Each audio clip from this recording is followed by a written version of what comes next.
Hello, hello, hello. How's it going? I hope everybody is doing well. I hope we're all doing amazing.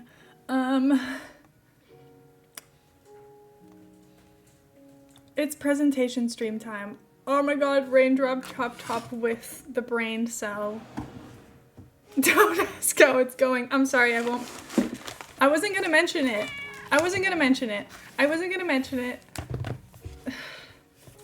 Whatever. Anyway, where are you? Oh my god, Raindrop, you've got so many brain cells. You're like gonna go off the page soon.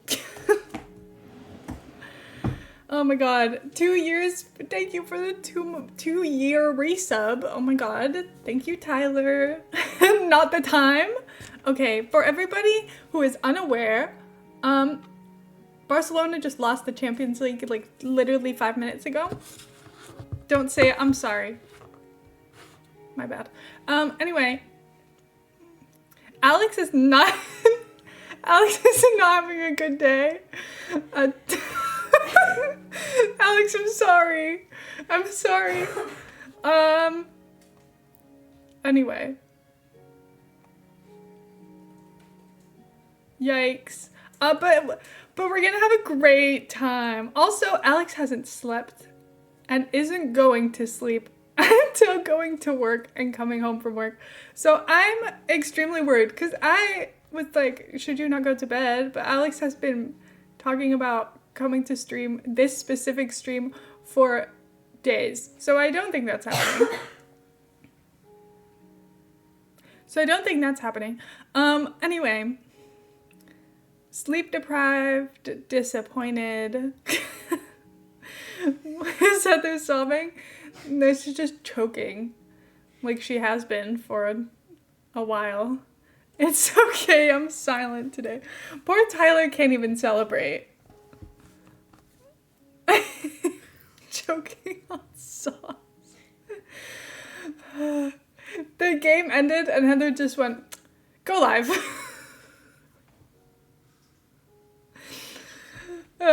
Anyway, it's time for presentation stream. If this is your first time at a presentation stream, I'm presenting presentations made by you guys. It's gonna be fun. We've done this a few times. It's always been really funny and exciting, and it's always made me laugh. I made one. It's short, because Heather told me that there's a few and some of them are long, so I was like, I feel like I need to be participating, but I won't make like a 20 slide presentation because it will take too long. So mine will take like 5 minutes at most. It's so short. What? I don't want to make a list. Oh, do you want to make a list? You can keep track of it all, like, good mod. Hello, party people. Hey, Utu. Yeah. Let's go. Mine is a game. Oh my god, is it? I'm looking forward to this. Anyway, I started my day by finishing a book called Under the Whispering Door. It's kind of got Spiritfarer energy. Heather, are you wearing red? She's wearing a lioness's jumper. No, it's like, it's different. It's not red. Why did you not wear your Barcelona shirt? Because it's cold. It is cold. No, My there's hands a are cold. filter on the... This is red.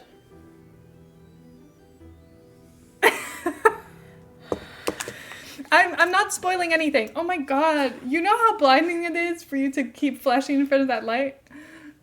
Gonna give me, like, problems. Anyway, no spoilers, I promise. But that book is so good, and I nearly cried for the first time at, like, the halfway point of the book, which is crazy for a book. Books don't normally do that. Anyway, the last, like, 30 pages, I was like... Heather kicked me out of the room. And literally after Heather kicked me out of the room, I was just in bed reading the book, like... I was having a time. And the whole, like, last 1/3 of the book, I had in my head, I was like, I know how the book's gonna end. and I'm not ready for it. And then it didn't end that way. And I still was like, obviously I still wasn't ready for that either. And I was like, oh my God. Anyway. It's a really good book. I loved it. It's probably on my favorites list. So I really liked it. I think it's beautiful. It's got very like comfy energy. It's very like magical. I think this is my favorite like genre of books where they're like, because the story of the book, like basic story of the book is like, the main character dies and then he goes to like the in-between place of like, you know, the real world and then the afterlife. It's kind of like Spiritfarer, but instead of a boat, it's like a tea house where he hangs out. Oh my God, that's a lot of presentations. I know. Oh, that's so many. Oh God, we have like 10. Yeah, but me and Scotty have 2, so we can just do. Okay. We have 8 to start with. Okay. Anyway, it's just, I like that it's not like fully fantasy, because that to me, I find it confusing when I feel like I have no reality to cling to, if that makes sense. I need some sense of like, I know what's happening, if that makes sense. Like it feels real, and then it doesn't, I don't know, but I don't know. It's like human with a touch of fantasy, and I really like it. That's how I felt about it's One Last Stop, with the book where the girl gets caught on the train and she can't leave it because she's a ghost. Loved that, because it's like, it feels like everything is normal life except for this one thing that in this universe makes a lot of sense. Like they make it make a lot of sense. I love it. One Last Stop, yeah. Love that book as well. I told my mom about it and she didn't read it, and then 3 months later she was like, oh my God, if you read this book, your cousin recommended it. My cousin? That's so rude. One Last Stop, I don't think they tried to make it make sense. Well, I don't know. I loved that book. It was one of the first like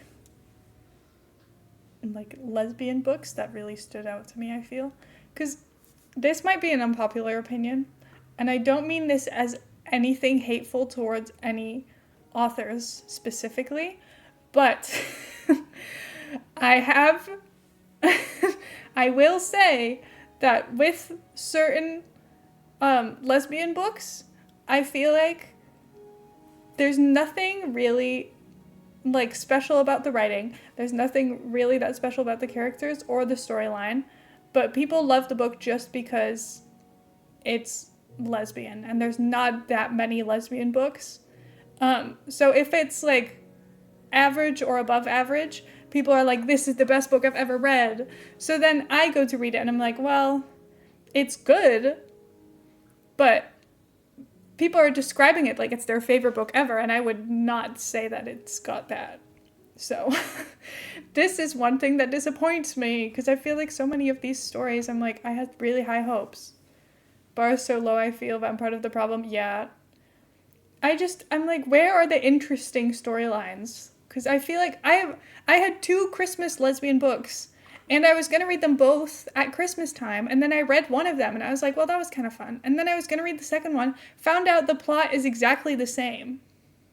Like, exactly the same. Where it's like, there's a fake girlfriend, and you go to a Christmas party together with the family, and then they get together anyway. And I was like, I don't want to read the same story twice.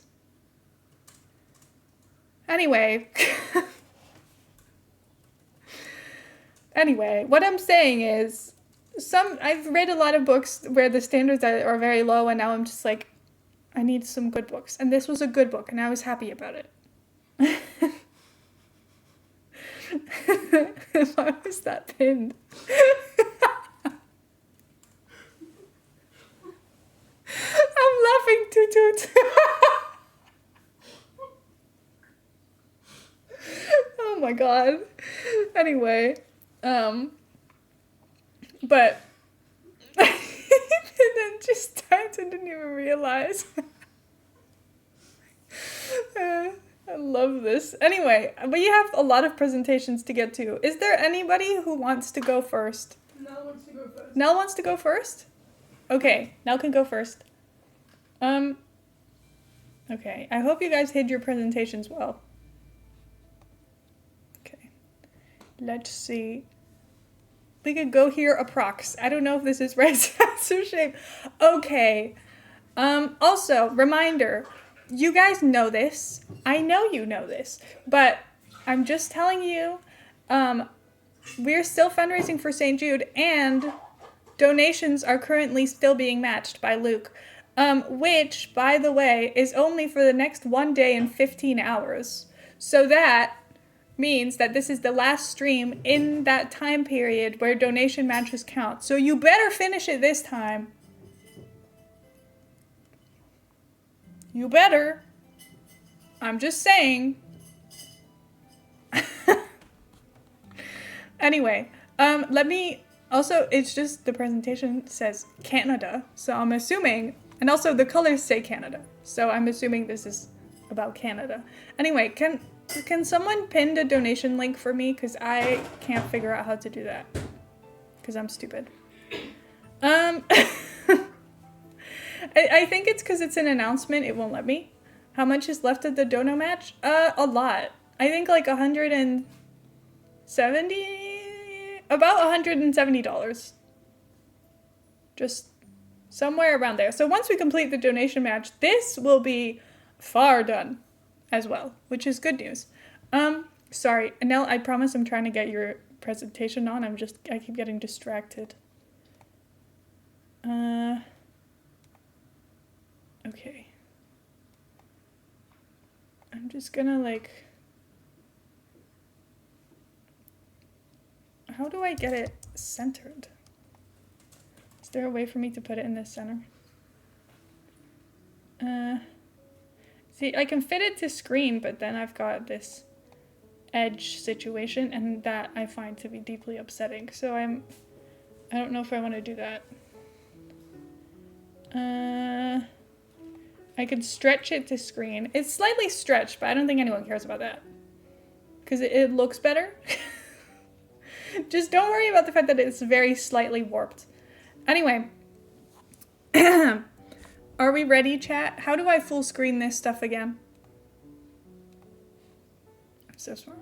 Also, thank you for putting me in a spot. I forgot about putting myself in a spot until Heather mentioned it, and then I had to go through my presentation slides and move everything around. Anyway, the thought is that we can figure most of it out if I'm in one spot. Don't worry if I'm not. I don't mind moving around or hiding my face for a second if I'm covering up something important. We'll figure it out. Yeah, it's part of the experience. Don't worry about it, guys. Okay, are you ready?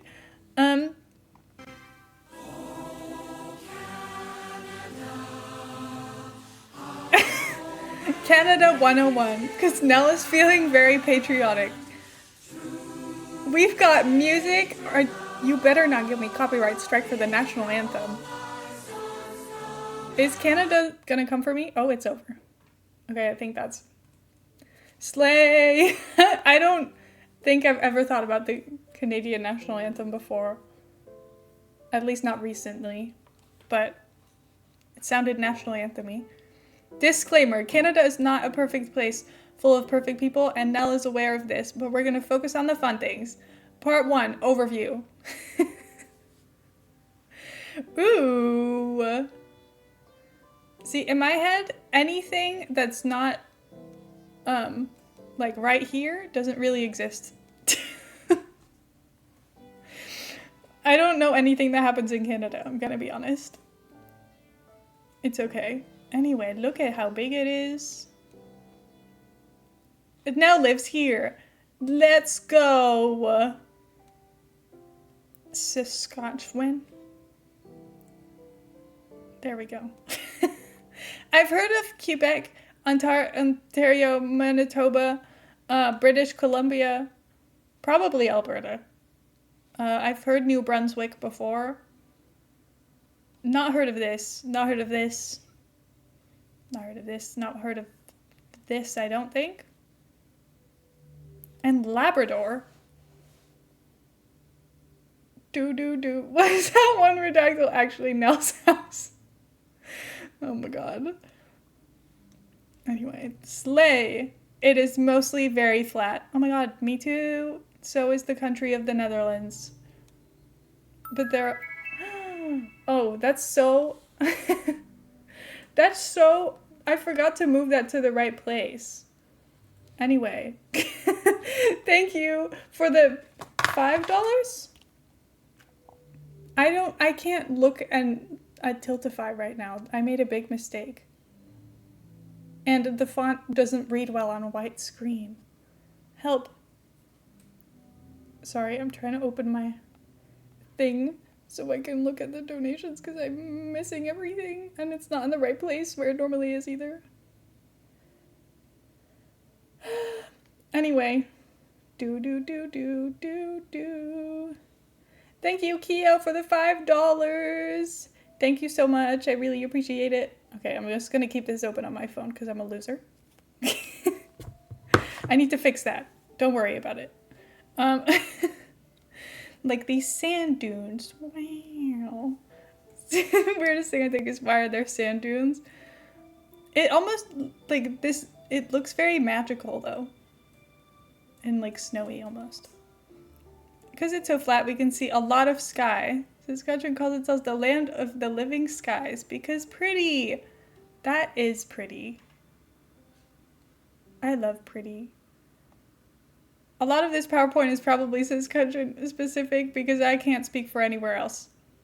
But here's how I would summarize what I think about each other province, territory in one picture in case you're curious. Curious. British Columbia looks like a postcard. Alberta is a horse. Manitoba is just the map. Sorry, Manitoba, but it's kind of very boring to me and not a single thing comes to mind when I think of it. Ontario is Big Street. Quebec is Cozy Street. New Brunswick is just a sign. This is Chiog. It's a dialect of French, which is basically French and English together with a twist. It's very fun to listen to when you speak both languages. Sleigh. Oh, this looks so cute. This is so fun. I like this. No, but look how pretty all these places are. Prince Edward Island. Wow. Look at all that snow. Oh my god. Oh my god. Thank you, Raindrop, for the gifted sub. I appreciate it. Northwest Territories. Look at the beautiful sky. It's so pretty. Everything is so beautiful. Part 2, guess the thing. This is easy, just guess what the thing is called here and then I'll tell you the answer. I'm mostly just curious how much is knowledge and how much is actual Canadian stuff. Guess. A hat?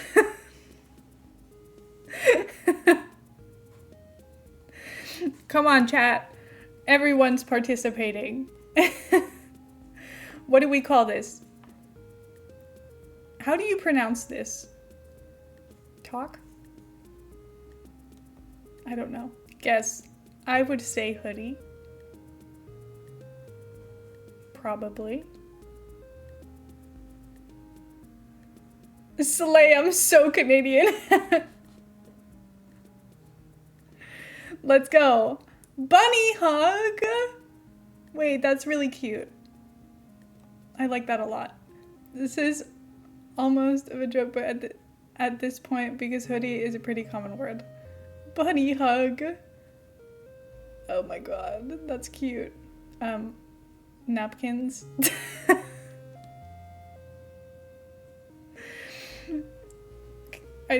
Is everyone agreeing on this?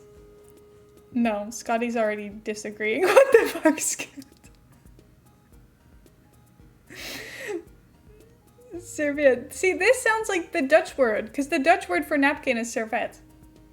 Which is basically if you remove the I and then the TE at the end, that's the Dutch word. So, there we go. Next. I know, why so fancy? Guess. I don't know. People call these all kinds of things. You can call them literally anything. You can call them sneakers, you can call them trainers, you can call them runners, according to Alex. Shoe. You can call them shoes. So true. Lace up footgear. Dog hugs. Runners. There we go. Australia. Alex, you were right. You're a winner. Guess. What's in there?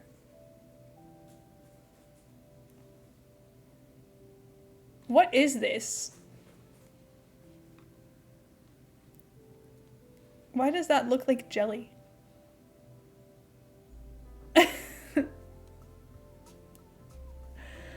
Food. Yeah, I don't know. I don't know what this is. Butter tarts. If you haven't had these, I'm so sorry. They're basically maple syrup, butter, and brown sugar, and eggs and vanilla, I think, in a little pie crust. Some people add raisins or walnuts. I don't like that as much as the plain ones. Ooh.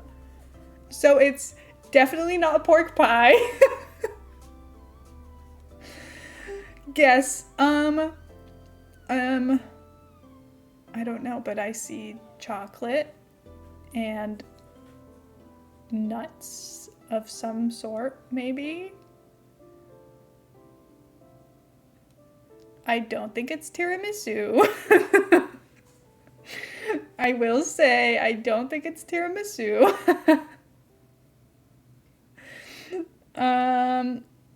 Nanaimo bars. What does that mean? You didn't tell me what it means? What's in it? Please tell me what's in there. Canada dollar. Canada dollar. A dollar? I don't know. I like that it's got a bird on it though.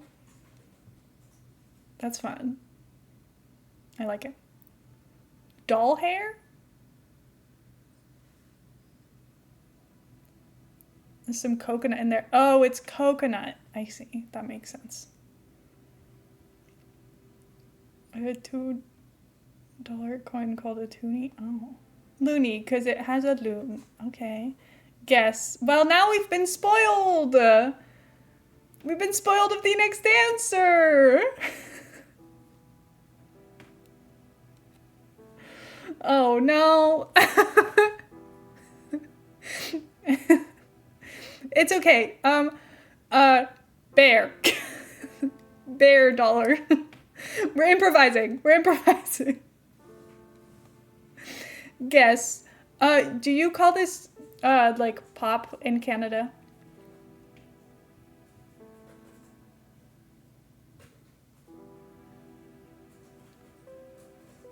If that's what you mean. See, I knew that. Because I watched Canadian YouTubers when I was a child. Well, teenager, I guess.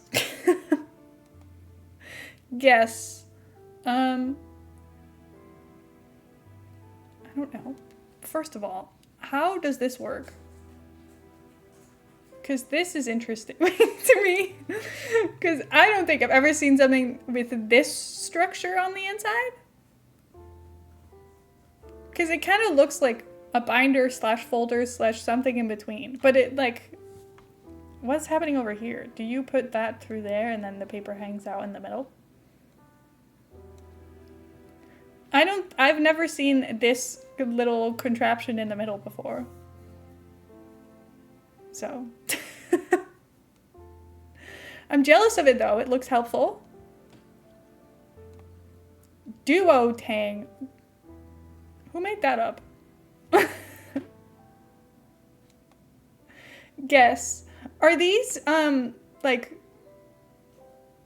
what are they? The Tim Hortons Timbits? They're like donut holes, but not really, because they're Canadian. We had some of these. Timmy Hortons. Timbits, slave Tim Hortons. Let's go. Guess. Like an. I feel like I know the generic words for these things. Ice rink, exactly. I'm like, I don't think that that's what you're looking for, because otherwise it wouldn't be here. ODR, outdoor rink. These are everywhere in winter, free, and one of my fave things to do when it's snowing. You have free ones where you can just ice skate around? Oh, like the Sims 4 seasons. Yeah, exactly like that. Guess. Ice pops or something. I don't know. Otter pops? Is that a thing? People call them that? Freezy. Okay. Slay. We were not good at that. We were not good at that. Where does Otter Pops come from, Tyler? I'm intrigued. Misc trivia. What unit of measurements do Canadians mostly use to measure car speed? Kilometers? Per hour? Specifically? Yay! What unit do Canadians measure temperature with? Celsius? Yay! What unit do Canadians measure temperature with when baking? Is it not Celsius? Degrees Fahrenheit. Why? That's a fail for you guys. You were doing so well up until now. You were doing so well up until now. What unit do Canadians use to measure length? Meters / centimeters / whatever else is the right size. Meters. Yeah, that's what I said. But also inches and feet. Especially when talking about our height. I've literally never someone said their height in centimeters or whatever. Okay. Whatever. Also, for human weight, we use pounds. To bake, we use grams. In the stores, the labels are weight by pound, but then the prices at the till are by kilograms. I don't know why. Are you guys, like, confused? What happened to you guys? Can you make up your mind, please? How many provinces are in Canada? Oh, I should have paid attention earlier. My first instinct was also 7, but I feel like part of my brain says it's more. I'm trying to imagine the map in my head, but I do not. At least 2. Yes. You should know this because I just went over them all. I know I should. I'm trying so hard. 10 and 3 territories. Luke is out here showing how much he really knows. Just like always. What's the national sport of Canada? If it's not like ice hockey, whatever, then I don't know. Curling? I guess that's a valid guess. Anything related to ice or snow. Otherwise, I'm going to be disappointed. Lacrosse, summer, hockey, winter. Oh, you just call it normal? You just call it hockey because that's your standard is snow. And I don't really know how lacrosse works. I don't think that's a thing over here. I know that you've got like a stick with a little net at the end. I have no idea how you play it. How many American states border Canada? At least 5. I don't know.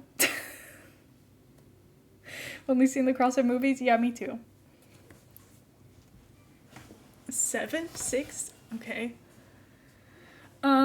What do we think, everyone?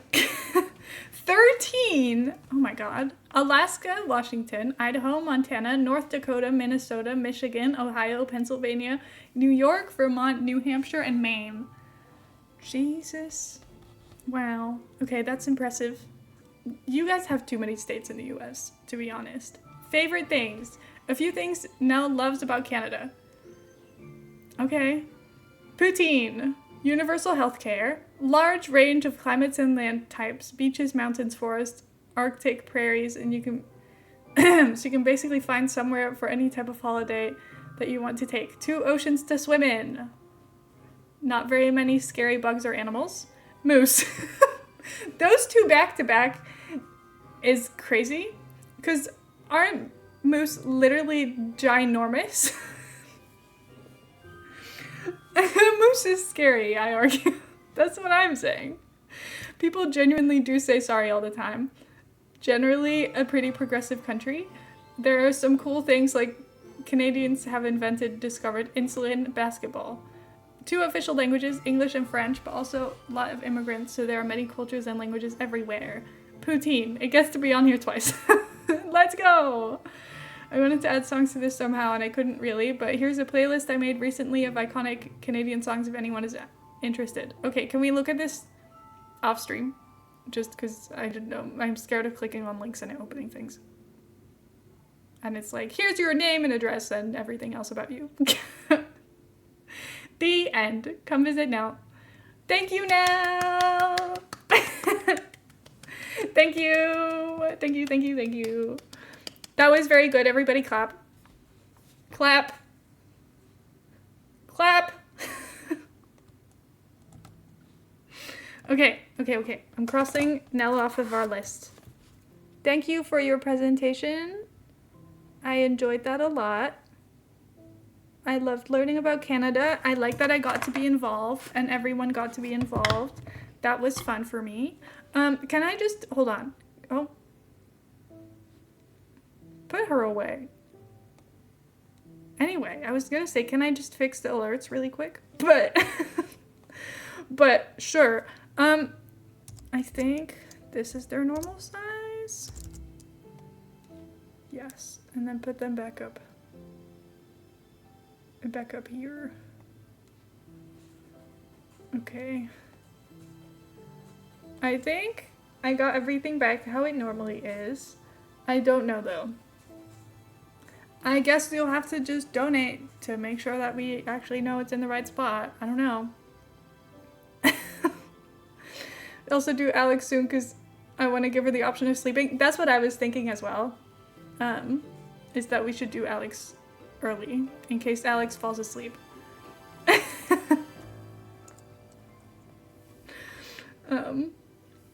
Anyway, me next if that's okay. Oh no, Alex first, I feel bad. I'm so awake. Are you sure?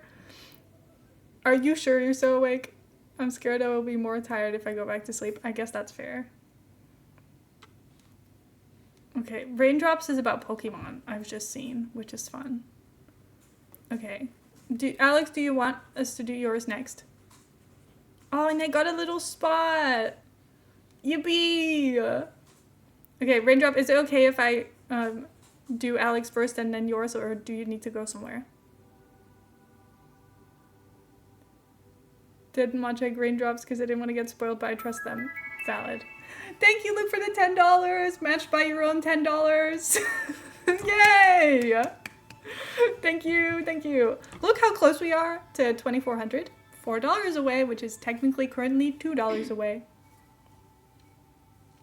Because donations are still doubled.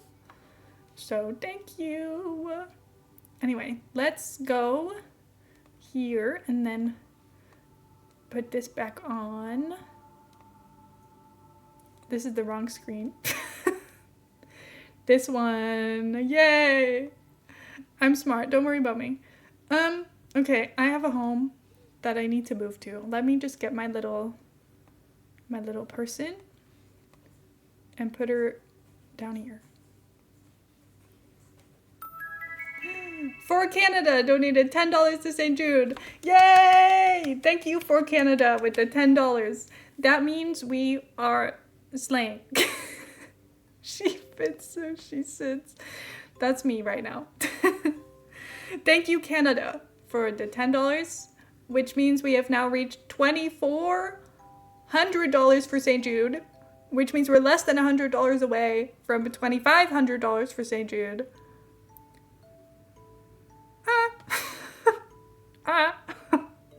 That's crazy. Thank you. Okay, let's learn about the AFL.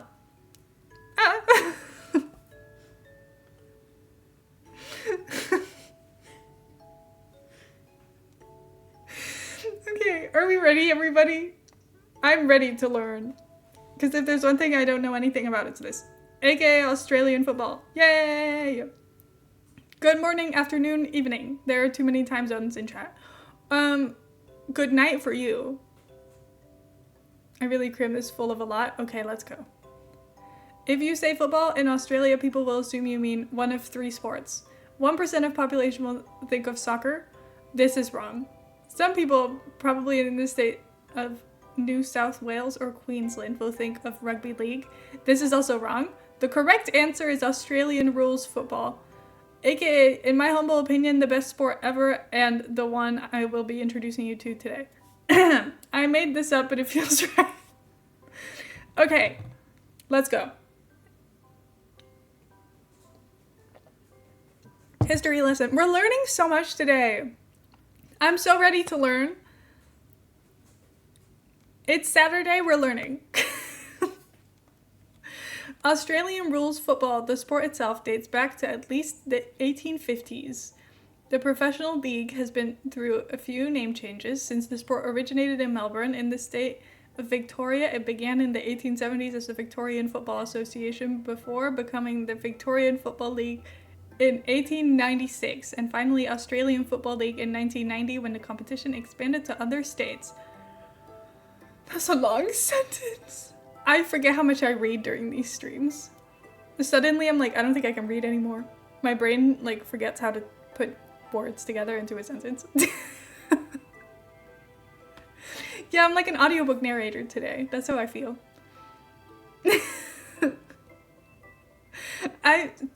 The moment I have to read out numbers, I'm like, my brain doesn't know how to do anything.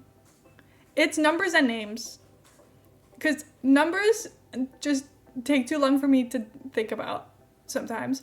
And then names, I get too worried I'm going to pronounce them wrong. And then I get, like, my brain freezes. And I'm like, I don't know how to try this out now. The logo we know today. Let's go.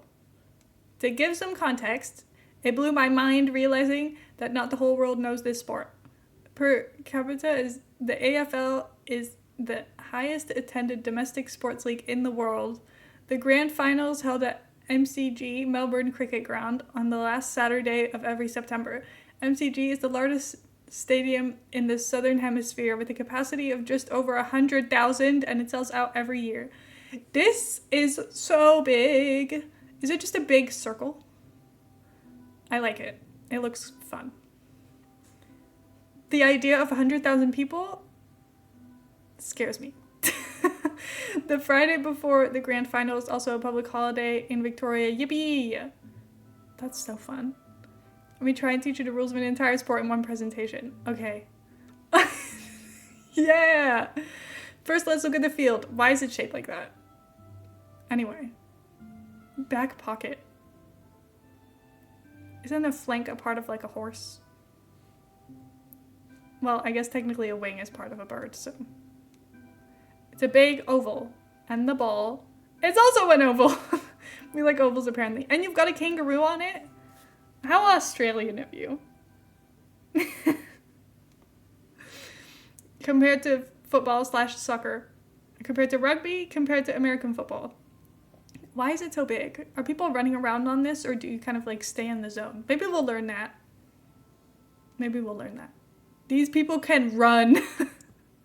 How does the team work? There are 22 players in each match day squad with 18 on the field at any given time. These 18 consist of 6 defenders, 6 midfielders, and 6 forwards. There are specific positions for each player in these. I won't overwhelm you anymore. Thank you, because my brain is small. Whoever starts on the bench isn't really relevant in AFL like it would be in soccer since it's actually an interchange. It isn't sub one player off for the rest of the game and bring one on to replace them. Players can play for 10 minutes, swap with another player to rest for a few minutes before swapping with another player to go back on. As long as there are no more than 75 total changes during a game, they can come off and on as they please. I was gonna say only 4 people not on the field feels like not enough, but I guess 75 total changes. You have enough options to just do whatever you want. What actually happens, part 1. Oh. Well, we can't watch the video. So that's okay. That's okay, we don't need it. We can improvise. It's okay, we don't need it.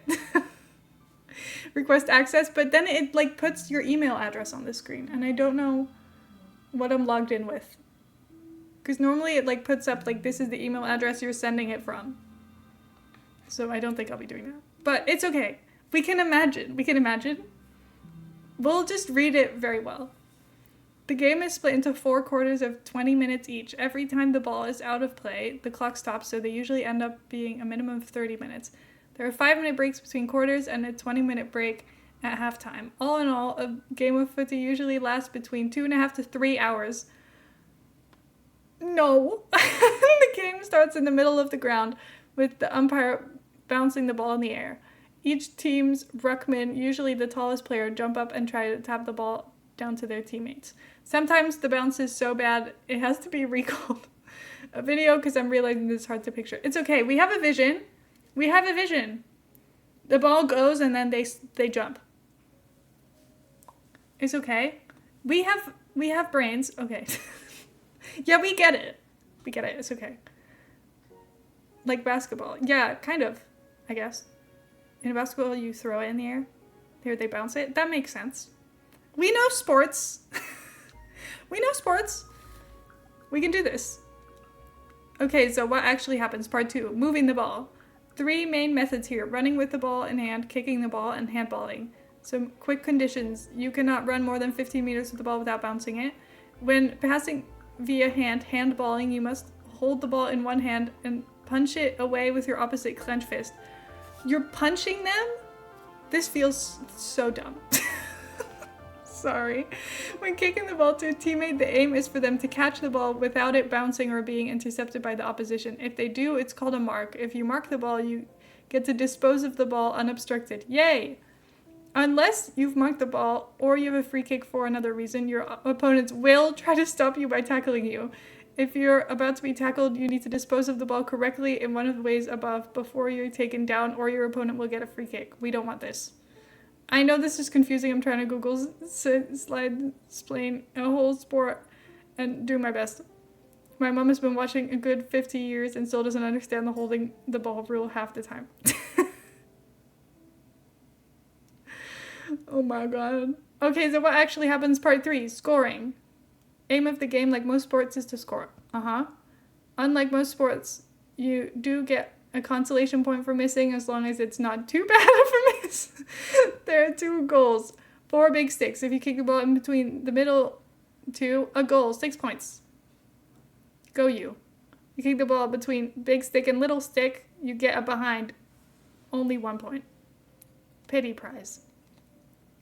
If you kick it out on the full outside of the little sticks, you suck, no points. A behind or out on the full means your opponent gets the ball in the goal square. A goal means play restarts in the middle. Oh, we have a video. Okay. Is there text on this? Okay, sorry. I'm scared it's gonna skip. Quick passage of play from ball up middle goal. This is a quick one for context, but they do happen. Oh. Spot with an easy. Look, we got a bounce. Really compared to many of the other contenders. Draper wants to put an end to all this. Run. Hands it over to Guelphy. Draper wants it back. The brush off. Runs in his face. Outside the boot. He enticed him. He sliced him. Let's go. They look so tall. I know. Let's go. Spot with an easy run home. Really compared. It's okay. If you watch snippets of this sport, you may be able to figure out why soccer, despite being immensely popular almost everywhere else in the world, never has been huge here. Aussie football is very fast-paced and very physical, hence why the flopping in soccer is very looked down on me. This is why we stand women's football. Let's go! Team guide! Look at this. Wow. It's kind of funny to me that Perth is just always by themselves on the map, because no one exists over there anywhere else. Currently 18 teams in the AFL, as you can see within this map. Also, everyone just kind of lives on the edges. It's quite Victoria heavy. Since the game was created and popularized in the state of Victoria, obviously the majority of teams are based there. This means lots of fans like to complain about #Vic bias, aka the Victorian-based teams are the favorite children and get special privileges. Well, let's run through some of the biggest teams, since I doubt anyone has patience for all 18. Let's go by membership numbers to see the big ones. In number 1 spot, Collingwood Football Club, aka Magpies. Yeah! Australian. Ew. Very old and popular Melbourne-based club. Highest amount of members in the AFL with 110k last year, but hated by everyone else. Fans do not have good reputation. Team song gets stuck in my head all the time, so I hate them even more. Next most popular, Carlton Football Club, aka the Blues, aka the Baggers. Question mark. Another big and old Melbourne team, but less successful. Big rivalry with Collingwood. Oh. Number 3, West Coast Eagles. They look serious. One of the first expansion teams when the AFL expanded outside of Victoria and the first non-Victorian team to win the grand final. Let's go!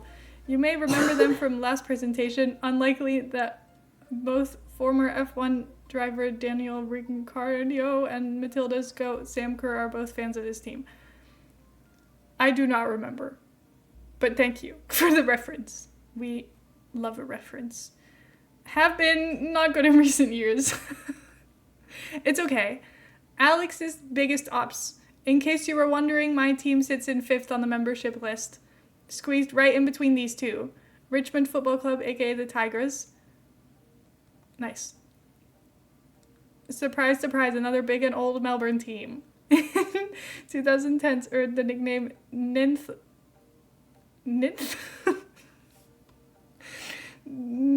after always just finishing outside the top 8 and therefore I don't know why I said Ninth.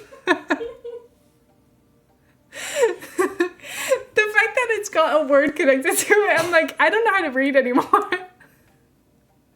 Ninthmond. Jesus Christ. Anyway, their time did come later in the decade, winning 3 premierships in 4 seasons, their last grand final win being in 2020 against my team. I'm still bitter. I won in the end, though. The circle of football came back around and they have dropped down the pecking order over the last few years, finishing 18th and last in 2024. Embarrassing. Embarrassing. Alex's biggest opt continued. Hawthorn Football Club. I see we don't like them very much.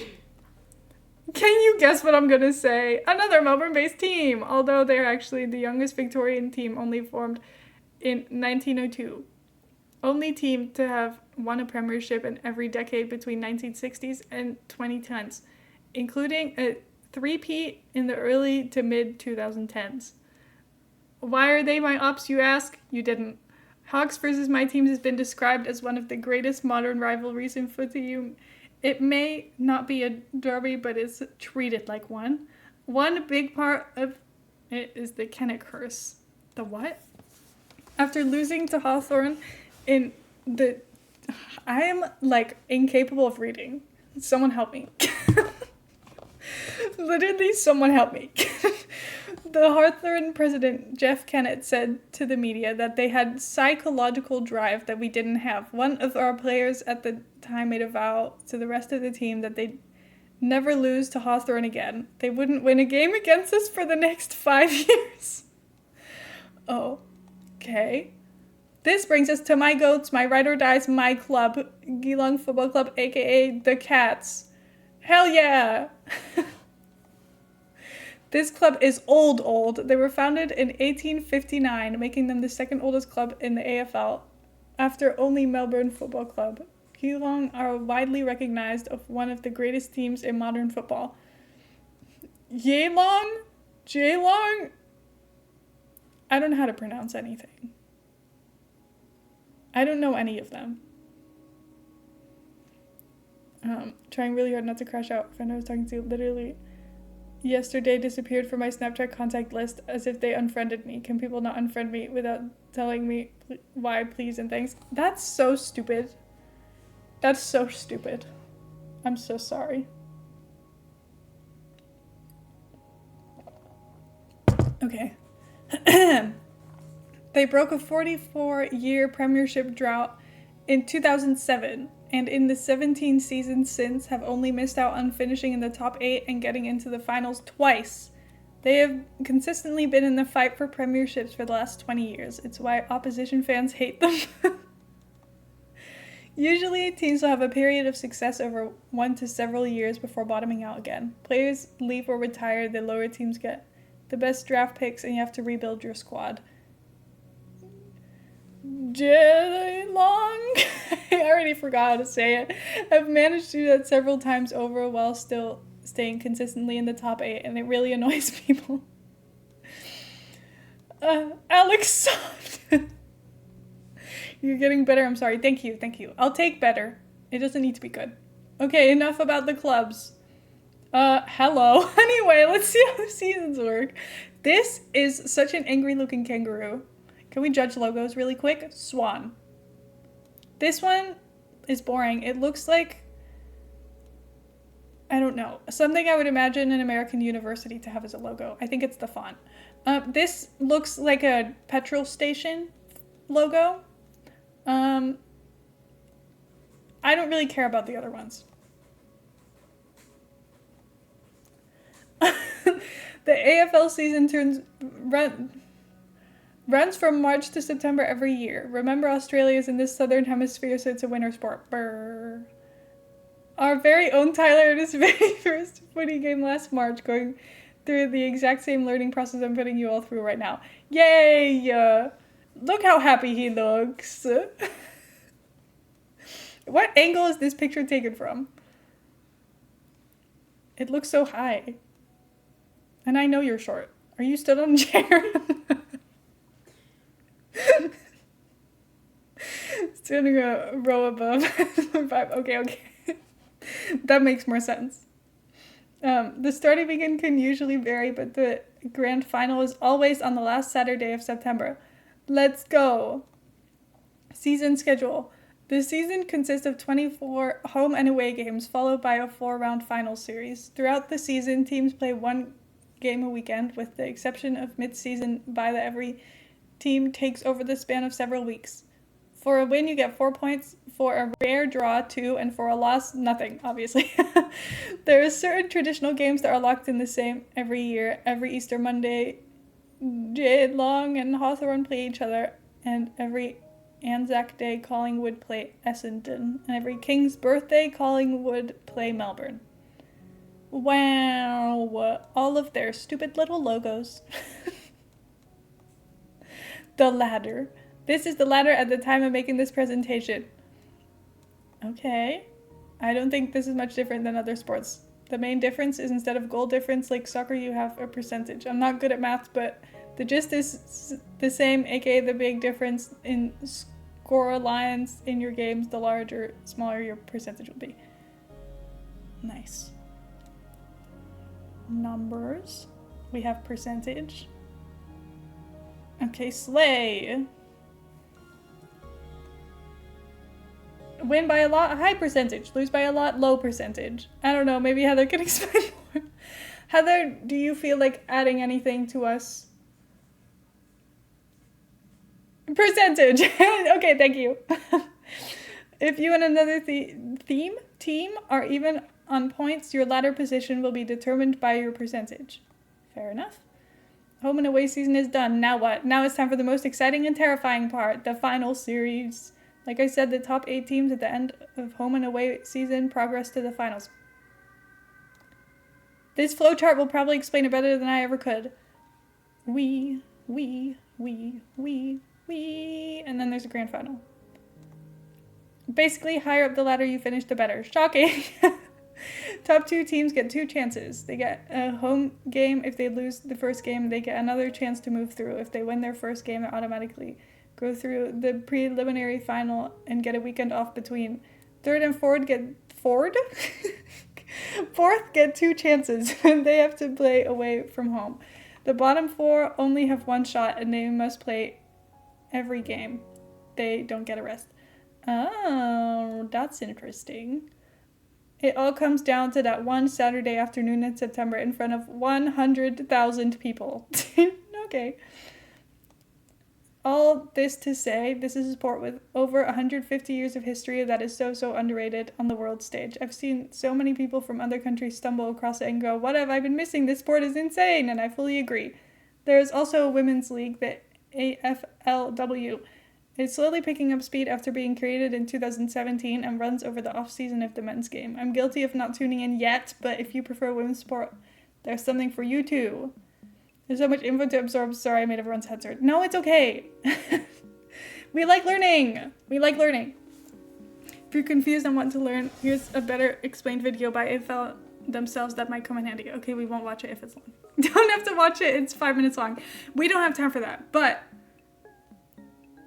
if anyone's curious, shh, we get it. Oh, thank you for watching, everyone. Sorry for subjecting you to my interests again.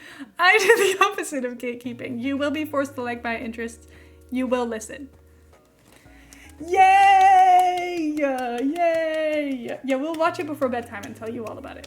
Yay! Thank you, everybody clap. Everybody clap. Everybody clap. Do it. Do it. Okay. Thank you so much. Thank you. Let me see. How is... We still have $140 left on our donation match. So if anyone's got $140, feel free to spend them. Anyway, it's Raindrop's turn. So, is this Pokemon a flying type? Made by Raindrop, presented by Lika.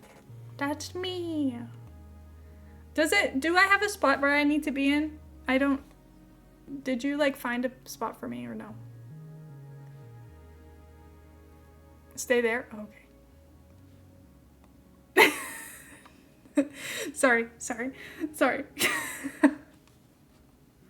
I'll go back where I belong. Don't worry about me. Heather, do you want to watch? Are you okay? Yeah. What are you doing?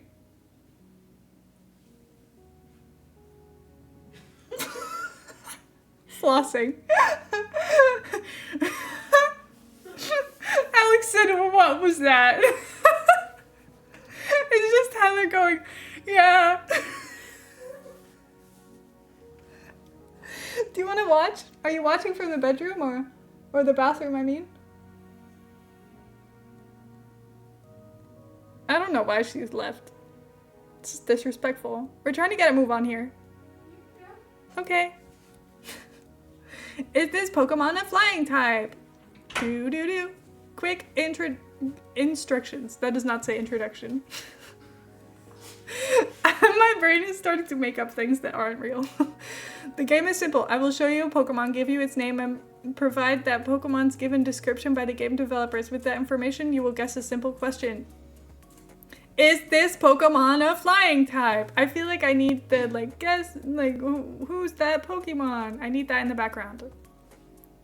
I've never played or watched Pokemon. I feel like I watched Pokemon a little bit as a kid, if it was on TV, because I didn't have a lot of TV time, so I just watched whatever was on. And then, we played Pokemon Go last year at TwitchCon. Well, not at TwitchCon, but, around TwitchCon existence. And then I had a, Pokemon Go era for a few months. But then after we came back from our holiday, I didn't really go anywhere for a long time and I couldn't do anything fun. So I stopped playing. But I love a little creature. So Pokemon, I probably would love if I just tried. You know what I mean? Because I love a creature. Look at this guy. The little Eevees. There's more Eevees behind my face, but look at them all. I tried so hard to get the leafy one in Pokemon Go, and I couldn't. you have any jelly cats? Yes, actually. We have egg. We have pano chocolate. Pano chocolates. The chocolate bread one. We have the moon. I have one of the bunnies. The rainbow. I mean, rainbow. Gifted to us by the loveliest raindrop. I love them all. Gay. Yes. Anyway, I have this guy. And this guy. And probably these ones too. But not this one. And not this one. And not this one. In Pokemon Go. And that one's so cute. I want that one. Any questions before we begin? No. I hope not, because Lika cannot answer questions you might have due to the fact that this is my game. Let's start with the practice round. Vulpix. Oh, it's cute. I've seen this one. It's attacked by an enemy that's stronger than itself. It inflicts injury to fool the enemy and escapes. Oh, sorry. Spoilers. Sorry. It doesn't fly, it does not fly. Sorry. I didn't know how far I was allowed to click. I'm sorry. At least it's a practice round. It's fine. Actual type of fire. Okay. Fletchling. This Pokemon is normally calm, but once it enters the battle, its hormonal balance changes and it becomes aggressive. Me? Well, it's a bird, which makes me want to say yes, but this could be a trick question. But I think yes. It is a flying type. Yay! Everybody's so smart. Actual typing, flying and normal. Normal to me is the silliest Pokemon type ever. Because I'm like, does that just mean that you look like a normal animal that exists in the real world? What do you mean everyone else gets to be cool and you have to be normal? Did that make sense? Yes. I sure hope so. Good luck. Yay! Mantike. Mantike live in Galers. I already know I'm gonna mess up everyone's name, so be okay with it. Seem to be somewhat sluggish. The colder waters of the seas in this region may be the cause. I feel like I shouldn't be playing because I know some. Okay. See, but I'm like, this thing is definitely floating, but does that count as flying? I don't know. Because it's like a fish. I like him though. It's cool. Anyway, most people say no fly. It is a flying type. I was right. My instinct said it can fly because it doesn't have legs. How is it not gonna fly? It is flying. Celesteela. Oh my god. Who are you? One of the dangerous UBs. High energy readings can be detected coming from both of its huge arms. Who's this diva? I kind of want to say she can fly because I feel like she can do anything. This is a spaceship. It is a flying type. I'm like really good at this game. Heather is not so good at this game. Steel and flying. Let's go. Flygon. Okay, well if you are not a flying type, I'm gonna be so deeply disappointed because you both have wings and have fly in your name. Known as the desert spirit, this Pokemon hides in sandstorms, causing by beating its wings. It's not a flying type. Ground and dragon. Dragon is its own type, but dragons can also fly. So we've been tricked. We've been tricked. Corviknight. Corviknight? Bird. Can't serve as a taxi service in Paldea because the Pokemon's natural predators will attack it while it flies, endangering the customer. It flies, so yes. Is. You can't fool me, birds fly. Fly. It is a flying type. Flying and steel. Look how steel he is. Asparapatra?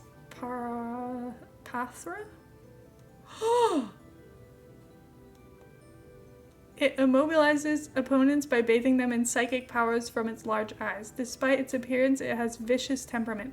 I'm gonna say you cannot fly, because this looks like an ostrich and they do not have flying powers. Did you just call this bird Gen X Pen? Oh my god. Anyway. Diva is all I have to say. Look at you. You're a star. This is not a flying type. Actual type, psychic. Yeah, she looks like it.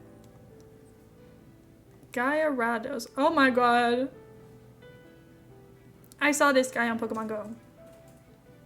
Once it appears, it goes on a rampage. It remains enraged until it demolishes everything around it. Sounds like an STI. Hello.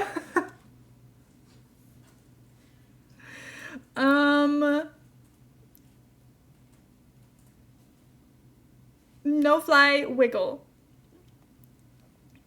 This is a flying type. Actual typing, water, and flying. Okay, so anything that doesn't have legs can fly. Ledyba. Oh my god! This Pokemon is very sensitive to cold. In the warmth of Alola, it appears quite lively. Yes. You can fly, right? Look how cute you are. It is a flying type. Bug and flying. Oh, Mew! Hi, Mew. Mew is said to possess a genetic composition of all Pokemon. Because it can use all kinds of moves, many scientists believe Mew to be the ancestor of Pokemon. Mew. I don't think Mew's flying, I think Mew's just jumping. This picture is trying to convince me you can fly. I don't believe it. It's not a flying type. Actually, psychic. It's got the color scheme. Tropius. Oh my god. It lives in tropical jungle. The bunches of fruit around its neck is delicious. The fruit grows twice a year. This does not look like it can fly. But that's okay. No way that can fly. This to me has like the same energy as elephants and they can't even jump. So I don't see this thing flying anywhere. Have you ever seen a tree fly? This is a flying type. Oh no! I'm sorry we ever doubted you. I'm sorry we ever doubted you. Can I see this thing flying? It looks so big. What? Latios. Oh my god. Well, you're flying. The ability to make others see an image of... Do you know what I'm... Oh. I was just looking at a gray screen. Wait.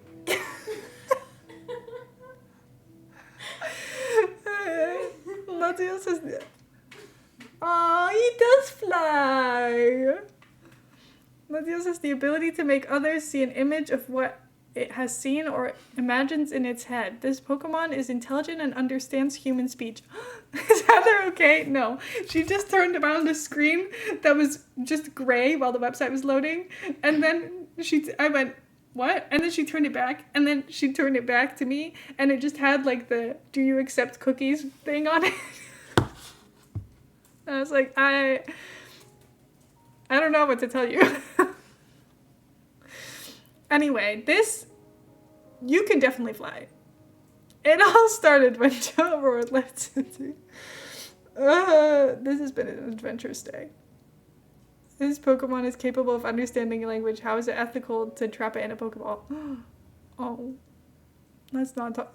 Friendship. This is not a flying type. Why is it flying then? This thing looks like a plane. It's built like a plane. Why can't it fly? Dragon. It's the dragon types again. Why is he an airplane? It's because he's a dragon. Whatever. He's a jet. Yeah. Lunala. Oh my god. She's like a bat moon thing. This would go really well in the realm of magic. It's got like the purple and gold aesthetic with like the stars and stuff. Records of it exist in writing from long, long ago, where it was known by the name the beast that calls the moon. I want to believe you can fly, so I'm just gonna say yes. Because this is giving bat. This is not a flying type. I'm gonna slam my head in the wall. Ghost? Ghost is another type that also has the ability to fly, in my opinion. So why is it not flying type then? Why? Come on. Flamingo. This looks like just a silly flamingo.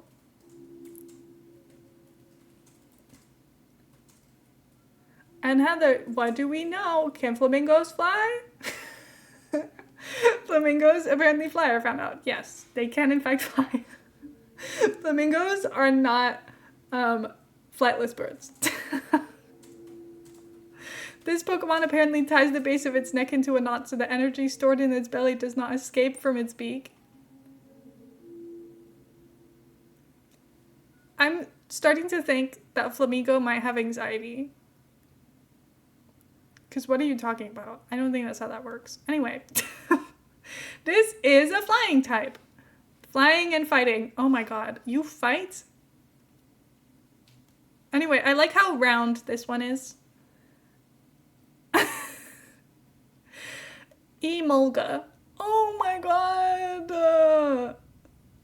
As Emolga flutters through the air, it crackles with electricity. This Pokemon is cute, but it can cause a lot of trouble. I love you. I love the cute ones. Yeah, it's giving electric and fly.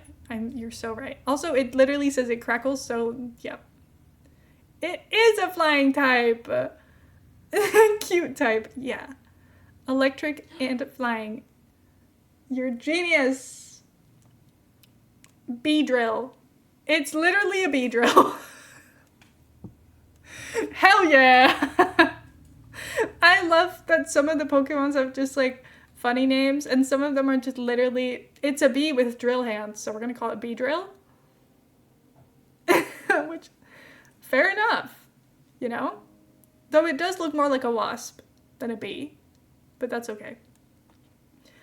It has 3 poisonous stingers on its 4 legs and its tail. They are used to jab its enemy repeatedly.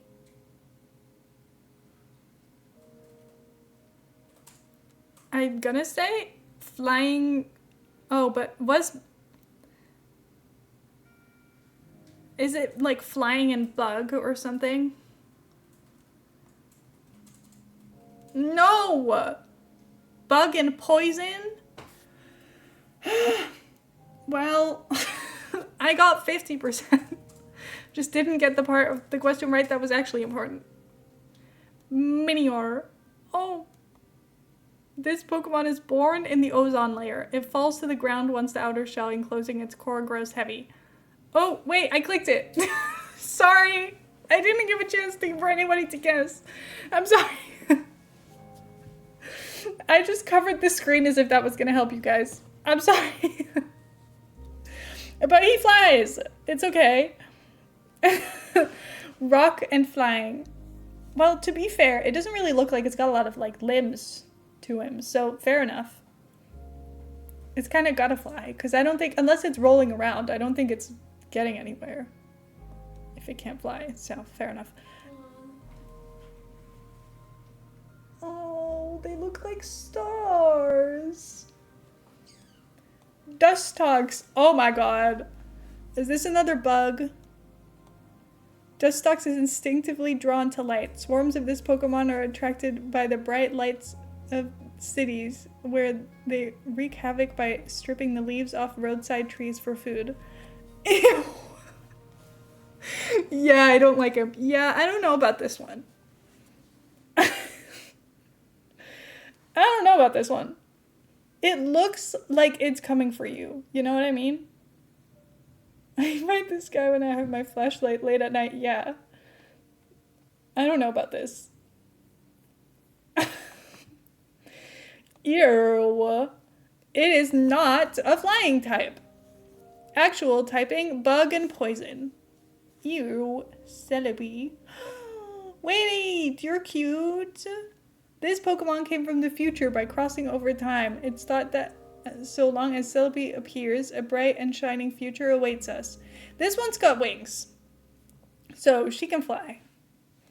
Diva, fly! It's not a flying type. What are you then? What are you then? Psychic and grass. Well, it still looked like it's got wings, so how does that make sense? If flying type doesn't mean it can fly, then what is it? Whatever. Sigilif. Oh my god. What the hell? Psychic power allows these Pokemon to fly. Some say they were guardians of an ancient city. Others say they were guardians emissaries.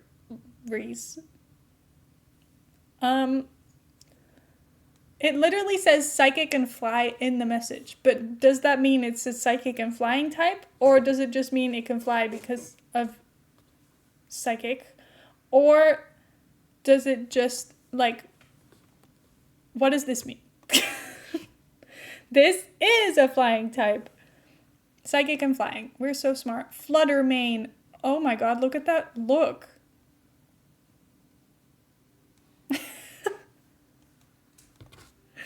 It's similar features to a ghostly Pterosaur I did not read that correctly at all. Ignore me. That was covered in Paranormal magazine, but the two have little else in common. So, what are you? Because I'm like, this thing, it's got no legs, so therefore, to me, it's flying. But is it flying? Or is it just like vibing, you know? What is it? It's new. Oh, I like its little tooth.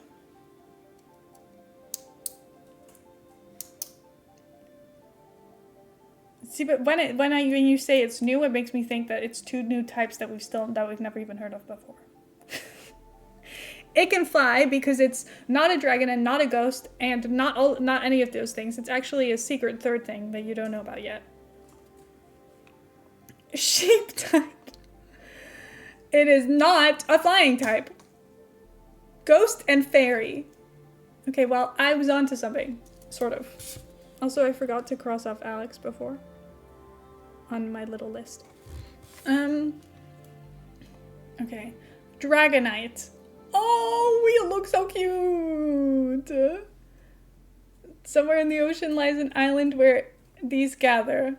Only they live there. They're so cute. Look at its 3 little fingers. Okay, well, it's a dragon. And from what I've learned so far, dragons are not flying types. They just fly because they're dragons anyway. And they can just do whatever they want. This is a flying type. Whatever. Whatever. I don't even care. Dragon and flying. Well, then why were the other ones with wings not flying types? Does this just mean its only power is that it can fly and that it's a dragon? Because that's not fair. Anyway. Anyway, thank you for playing. Now you will clap. Yay! Everybody clap for Raindrop and for yourself. No one kept track of their score, but scoring is out of 20. It's the plane, guys! Yay! Did you want something? Can I go next? Sure. Let me just check off presentation. You have 2 of them. Okay, Scotty kept 1. Okay.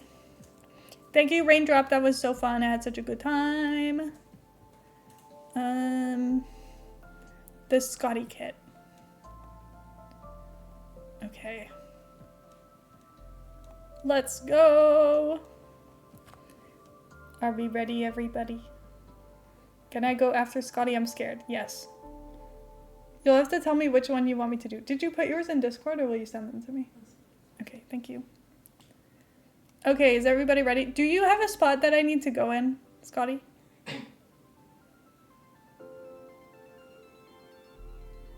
Because I have no idea. Or should we just figure it out as we go? I'm okay hiding in this corner. Raindrop Chop Chop donated $100 to St. Jude.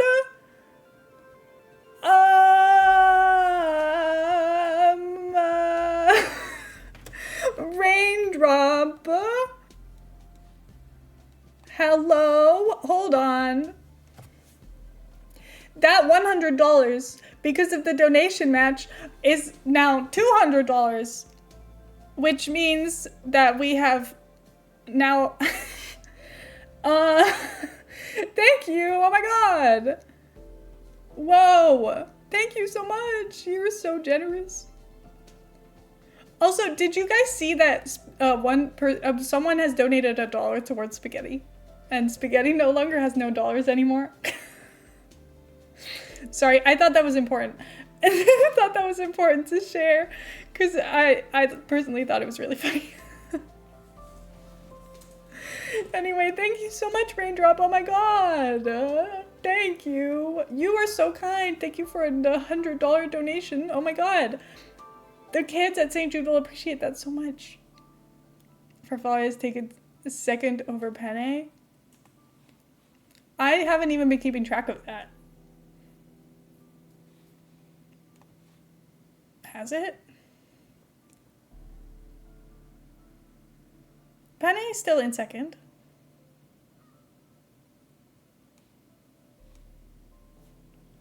Fusilli's got 368. Penne's got 264. And Farfalle's got 170.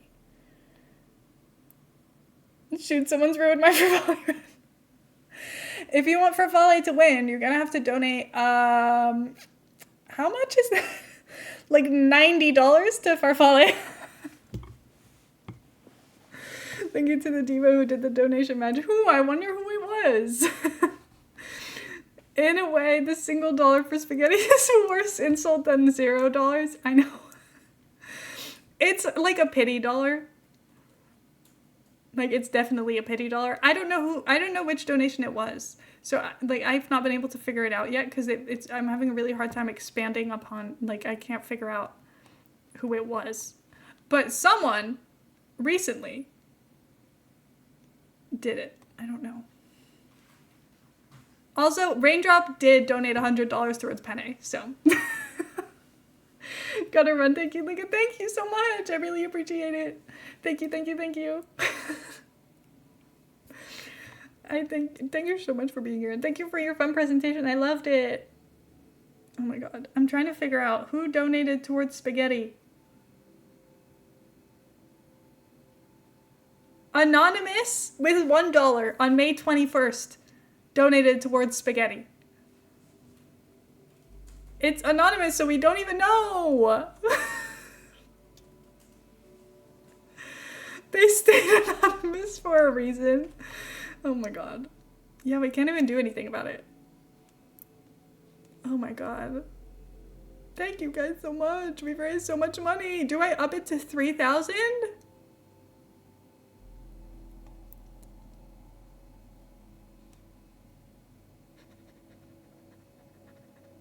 That's so high.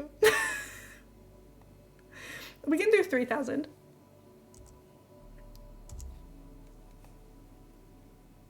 Oh, that went so quick. It went, no, not Gourmet. Donate more. You're not there yet. Oh my god. That's so crazy. We raised $2,000 last year. I just got something on my pants. No one look. No one look. But we've raised so much more money than last year. That's crazy. Thank you guys. I really appreciate it. That means a lot to me. Oh my god. Okay, we have to go back to the presentations or I'm never gonna get them done. I've been here for an hour and a half and I'm not even halfway through. This is bad. Oh my god. Okay. Be normal. Scotty's Kit. Crafty Wall Clutter Kit by Scotty and Scotty found this in an antique store for like $1. Let's go! Vintage travel posters. Versatile elders would have them, but also hipsters. The color palette is elite. I like the travel posters from Growing Together, so this is another version. Extra points for the cool hanger like Scotty's. Ooh. Let's go! Cyanotypes? Cyanotype photography is a camera-less technique that involves laying an object on paper coated with solution of iron salts before exposing it to UV light and washing with water that creates stunning white and precision blue images. Ooh, that's so fun. I didn't know that that was a thing. We're learning new things today. Natural images are very generic, classic blue, too small to be a packer skill. Look how fun that is. Shell art, Florida core, aka Sulani, neutral, scream, suburban mom, ocean themed bathrooms everywhere. Oh my god. Look how fun! And you have you can be like, oh, they went on holiday to Sulani and now they've got shell paint. Now they've got shell art on the walls. Corkboard. Circular Polaroids would be so cute. Maybe this is like a photo frame that you could slap photos in, different swatches of pins so you can have more than one. Yeah!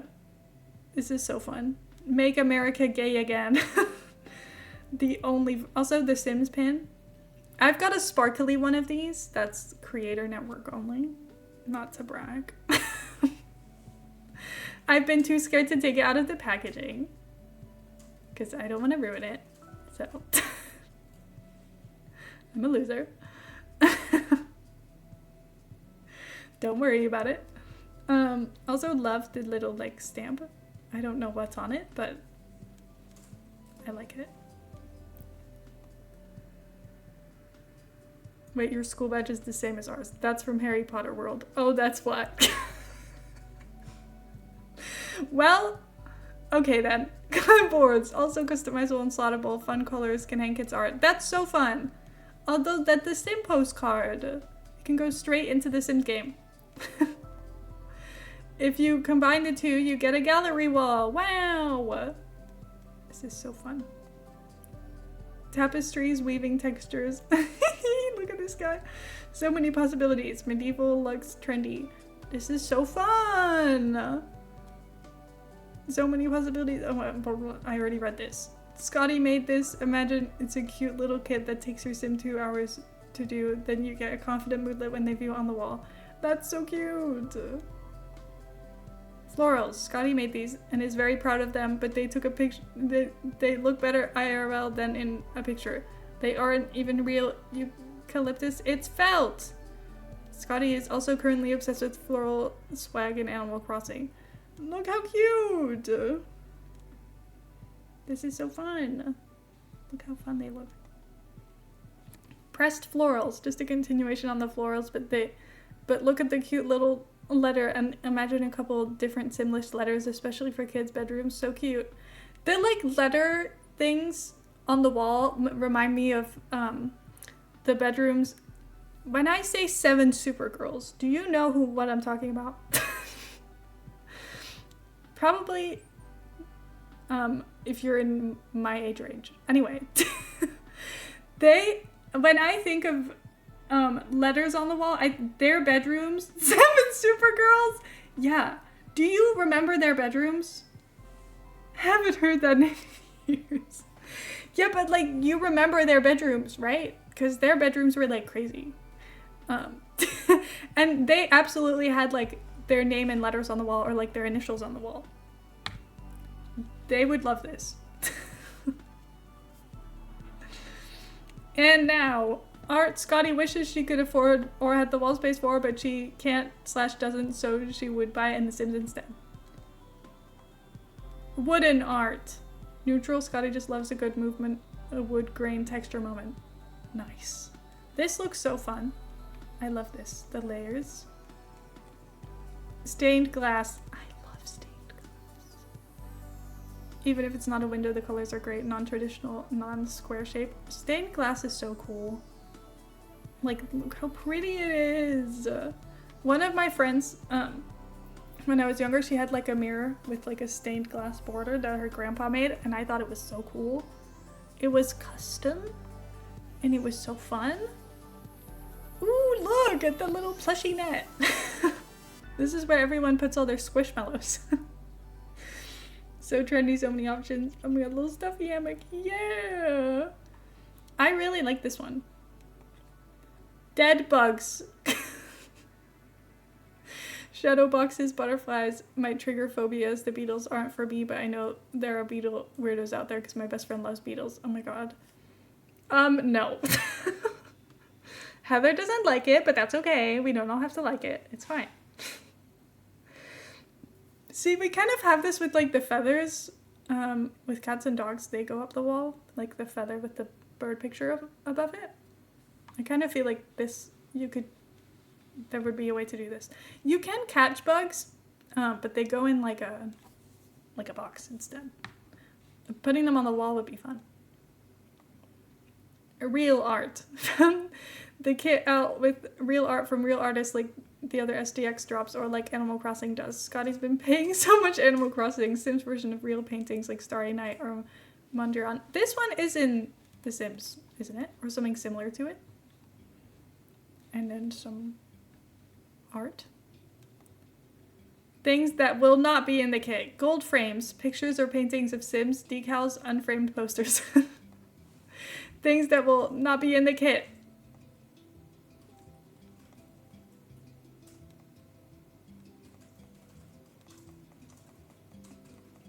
Oh, that's it. Okay. I was like, did I break it? Did I break it?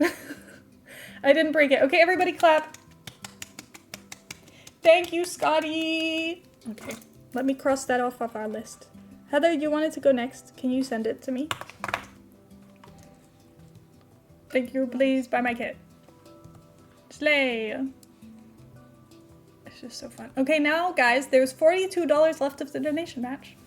Just 42.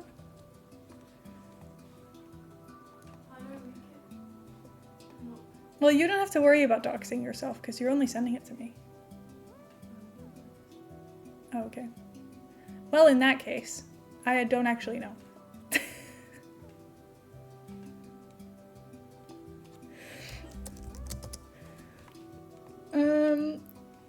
Use code cattsical when you do. Yeah! Use code cattsical for everything. Even if it doesn't do anything, just put code cattsical in for fun. Okay. I've got a link from Heather.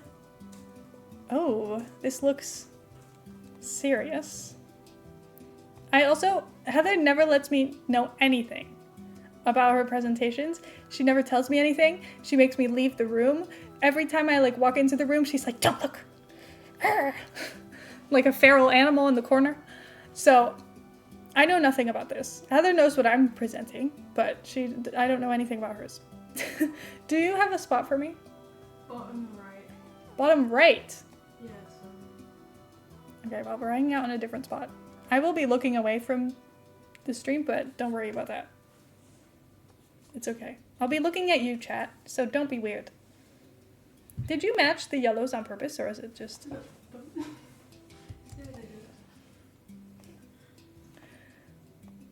Oh, there's always got a prevention guard at the beginning. Why mainframes are still relevant. Computer. What even is a mainframe? A big, powerful computer. Been around since the 1960s.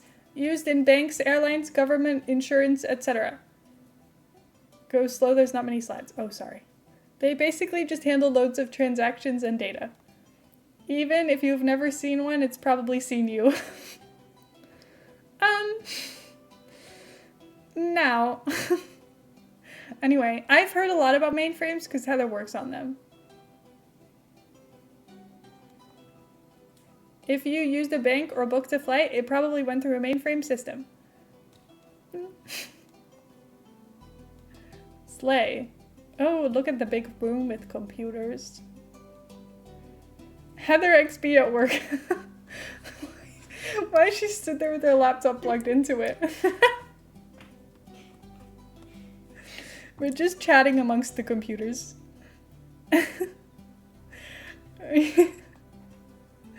Women in STEM.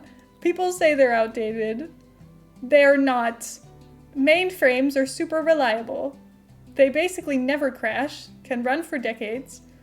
99.999% uptime rate. No data is lost. Mainframers are super fast. Mainframes are super fast. Sorry, I'm just giving you more credit. I thought we were talking about you today, okay? Sorry. They process huge amounts of data without slowing down. They process millions of transactions per second. Mainframes are super secure. They're really hard to hack into. Trusted by all the big companies and government. Encrypted. It's encrypted.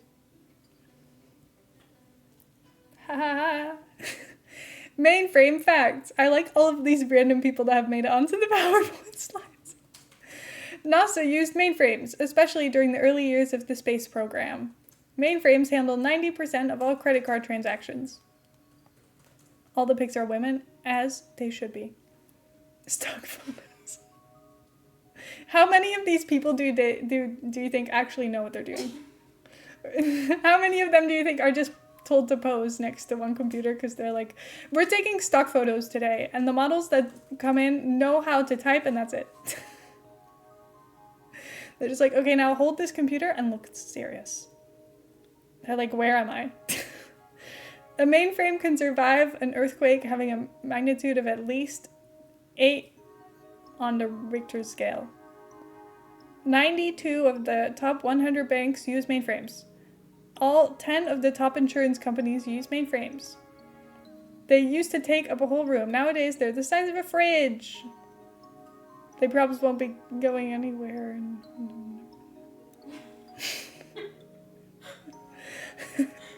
But that sentence is gone. You know what? That's okay. Anytime soon, I'm improvising. Yeah? Okay. What does a mainframe engineer do all day? Coding, probably in COBOL. Updating code written in the 1900s. Fixing problems. Oh, it's Heather at work. Can you show this? Yeah. Okay. Ooh. Actually, she's like, here's everyone else's information. Just in case you were wondering. Ooh, it's Heather being a working woman. Whatever this is what Heather like actually does. By the way. What does a mainframe engineer do all day? Studying. There is so much you need to know to work on mainframes. Even the seniors are still studying. School. School. School. Heart in chat if you love the mainframe. Yeah, we're interactive.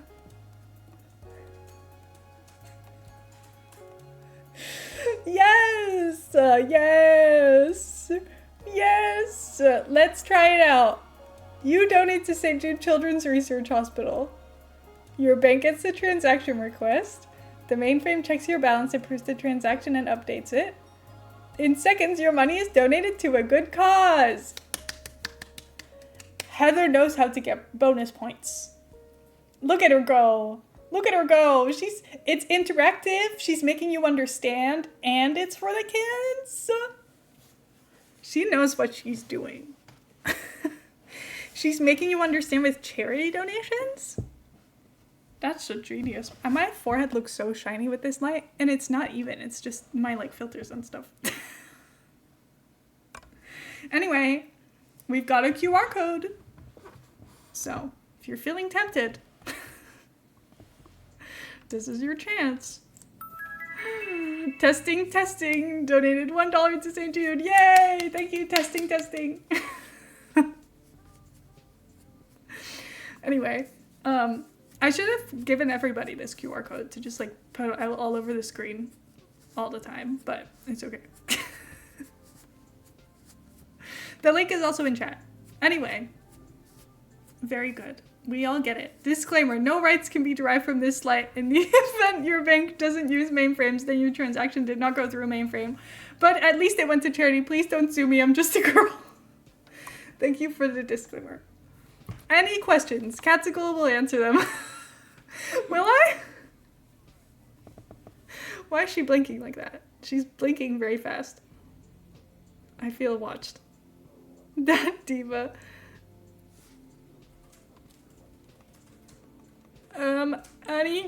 Got any questions? What's your favorite mainframe? The one Heather works on. What's an example of mainframe code? You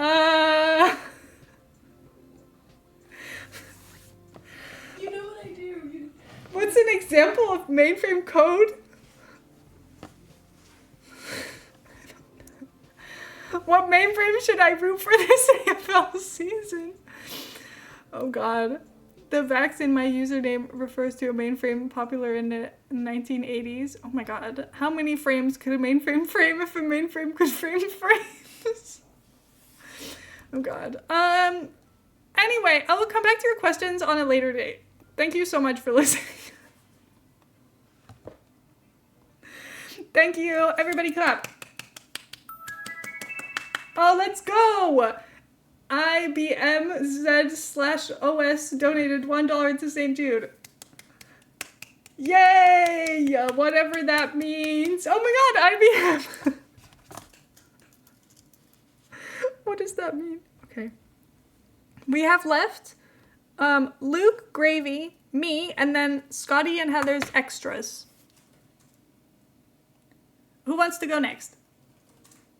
I'll go after whoever goes next, because I want to show you guys mine, but I won't go right now, because I hope you now understand what I do for work. Yes. Let's go. Okay, should we, who should we do next? Should we do Gravy's? I know Gravy's not here today, so that one, I know the timing of it doesn't matter.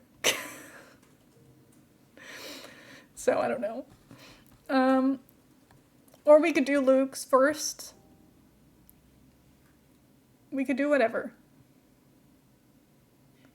I don't know. What if we do Gravy's first, and then mine, and then we'll do Luke, and then we'll have backup time. Tutu donated $10 to St. Jude. I love spaghetti. You love spaghetti? I can't believe this. Thank you so much for the $10. Thank you. Oh my god. Spaghetti now has $11 donated to it. Spaghetti wins a little bit. If you sense that you're running out of time, you're welcome to skip mine. Oh, don't worry. We still have a little bit of time. I don't know how long yours is, but I'm assuming by normal standards, it's long. So, but mine is really short. I don't know how long Gravy's is. But I've been trying to not take too long on every slide because I feel like I had a tendency to talk for ages for a long time. But it's okay. Anyway, there's still, I think, $30 left on the donation match. So that's fun. If anyone's feeling tempted, don't worry, there's still time. Okay, where am I? Presentation stream.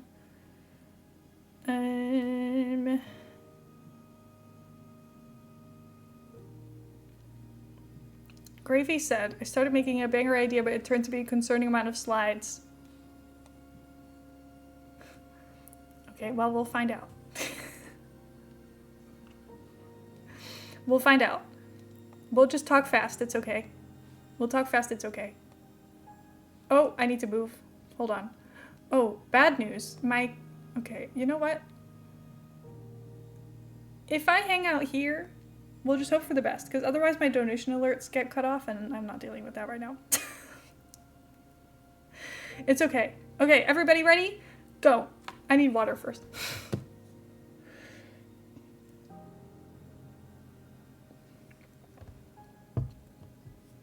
Okay, rating the mainline Papa Louie restaurant games by Gravy, aka Poodle who can't yap in chat, so submitted to yap instead.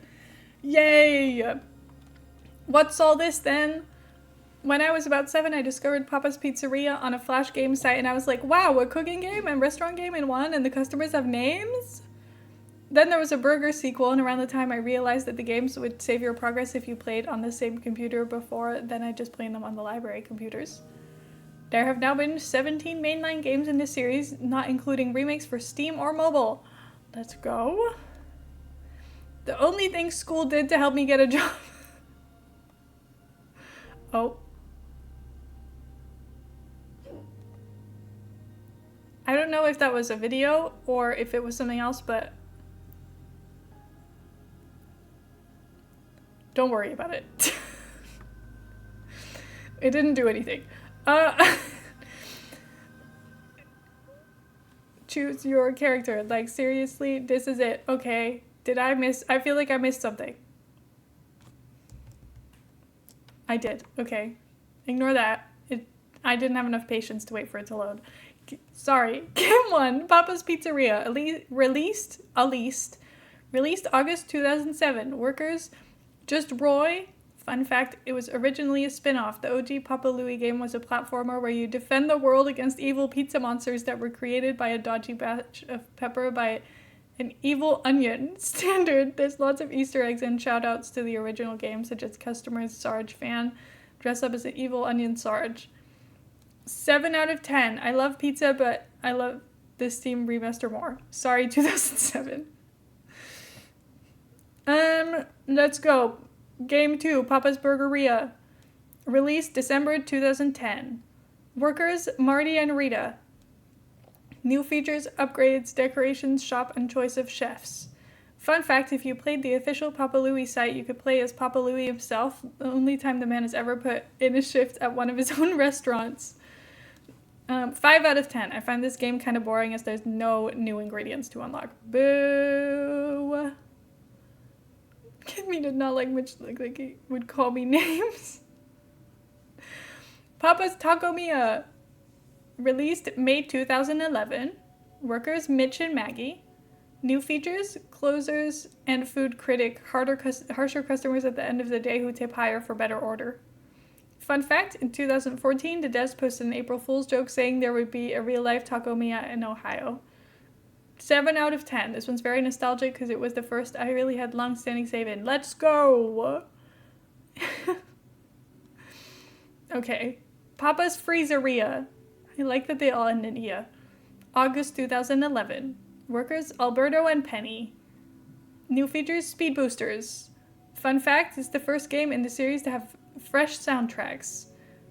8 out of 10. It was so perfect to play in the school holidays, and Penny was my favorite character, so I love playing as her. I still prefer the remake because it has holidays. We'll get to that later, and Penny deserved better than Alberto. Generic football playing man. Sin has never played Papa's games. This is so intriguing. I know, right? I also have not played. Papa's Pancakeria. Released March 2012. Workers Cooper and Prudence. I read that as produce at first.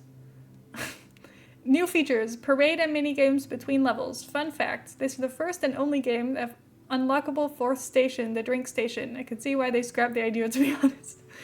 6 out of 10. After the amount of ingredients in Freezeria, I found there weren't many ingredients in Pancakeria, and I unlocked everything super quickly. Hashtag speedrun. Papa's Wingeria. Released June 2012. How many more things can they make games of? I feel like we're running out of food very quickly, but I guess wings are quite specific, so I don't know. Custom workers. From this point onwards, I never used a pre-made character again. Sorry, Chuck and Mandy, it's nothing personal. Apparently, there's a glitch where you can serve a customer a plate of nothing. Papa's Nothingeria. 9 out of 10. There was so much more variety compared to the others in the pre-holidays era, and for that I was grateful. Another big summer holiday binge play. Arranging everything in a circle was satisfying. I can imagine. Papa's Hot Doggeria. November 2012. Taylor and Peggy. Decoration stats for the lobby and decor items. Fun fact, after rank 29 customers visit a day, which is a reference to 9 innings of a baseball game as the whole game is set in a baseball stadium. Go sports! 8 out of 10. The sports stuff was lost on me, but I like the addition of sides and drinks. I don't think I ever reached rank 20 to see the chaos of 9 customers a day. Maybe that's a good thing. There are so many. I know there are so many. Papa's Cupcakeria. August 2013. James and Willow.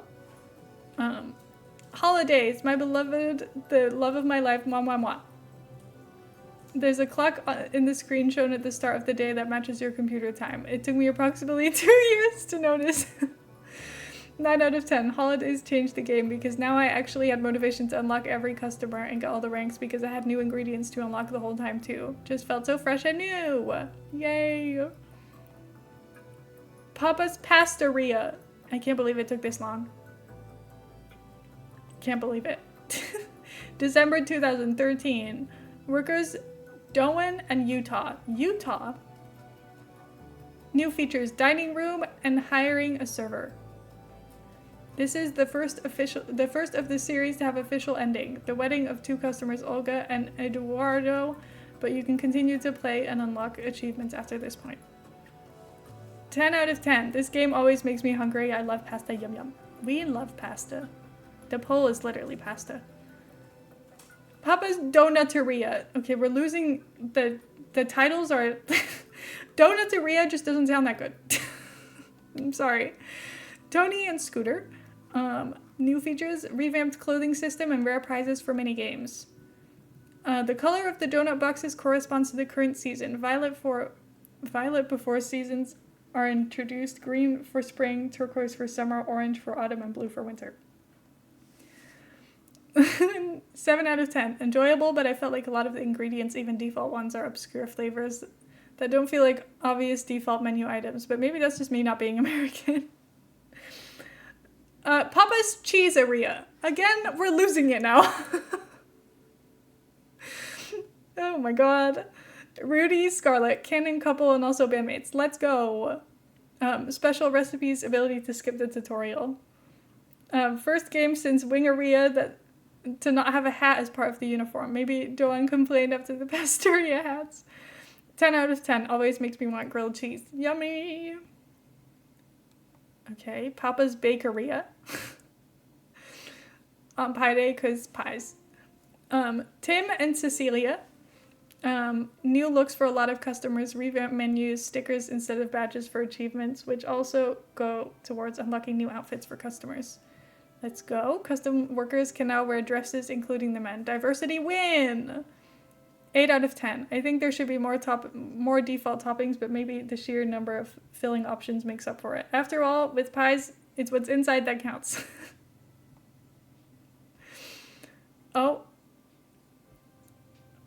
It's okay. The text wasn't animated, it's fine. Papa's Sushiria. This one does not roll off the tongue very well. No offense, but Sushiria does not have the same vibe as everything else so far.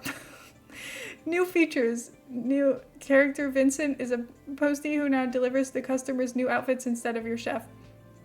Fun fact, this is the first game in which the background music is in F major rather than C or G major, which I would not have known if it was not for the wiki. So, 6 out of 10. I was salty about how hard it was to get the building right at first before they patched in a guide for cutting the sushi. Also, despite the fact that I do like sushi IRL, this game just didn't hit the same satisfaction as some of the others. F major loser key signature.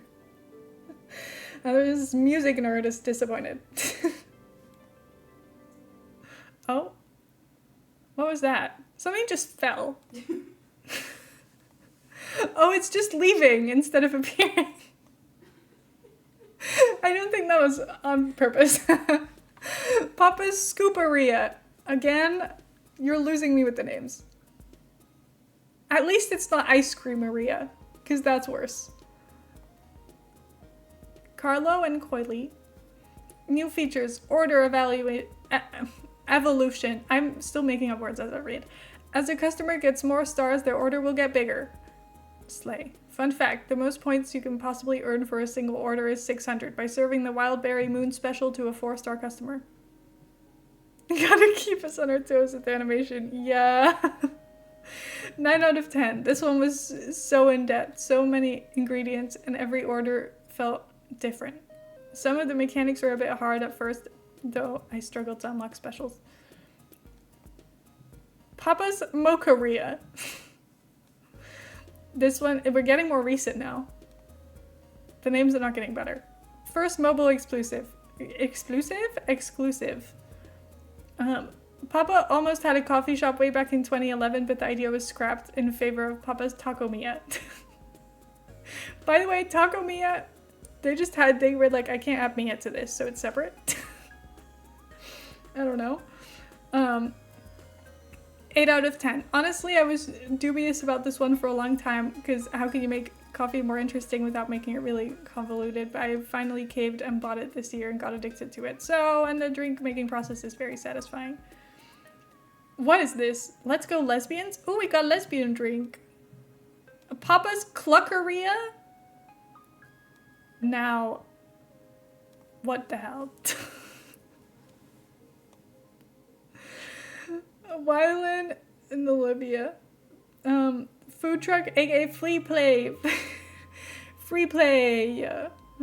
My name is basically named after me. I'm Papa Mia. Let's go.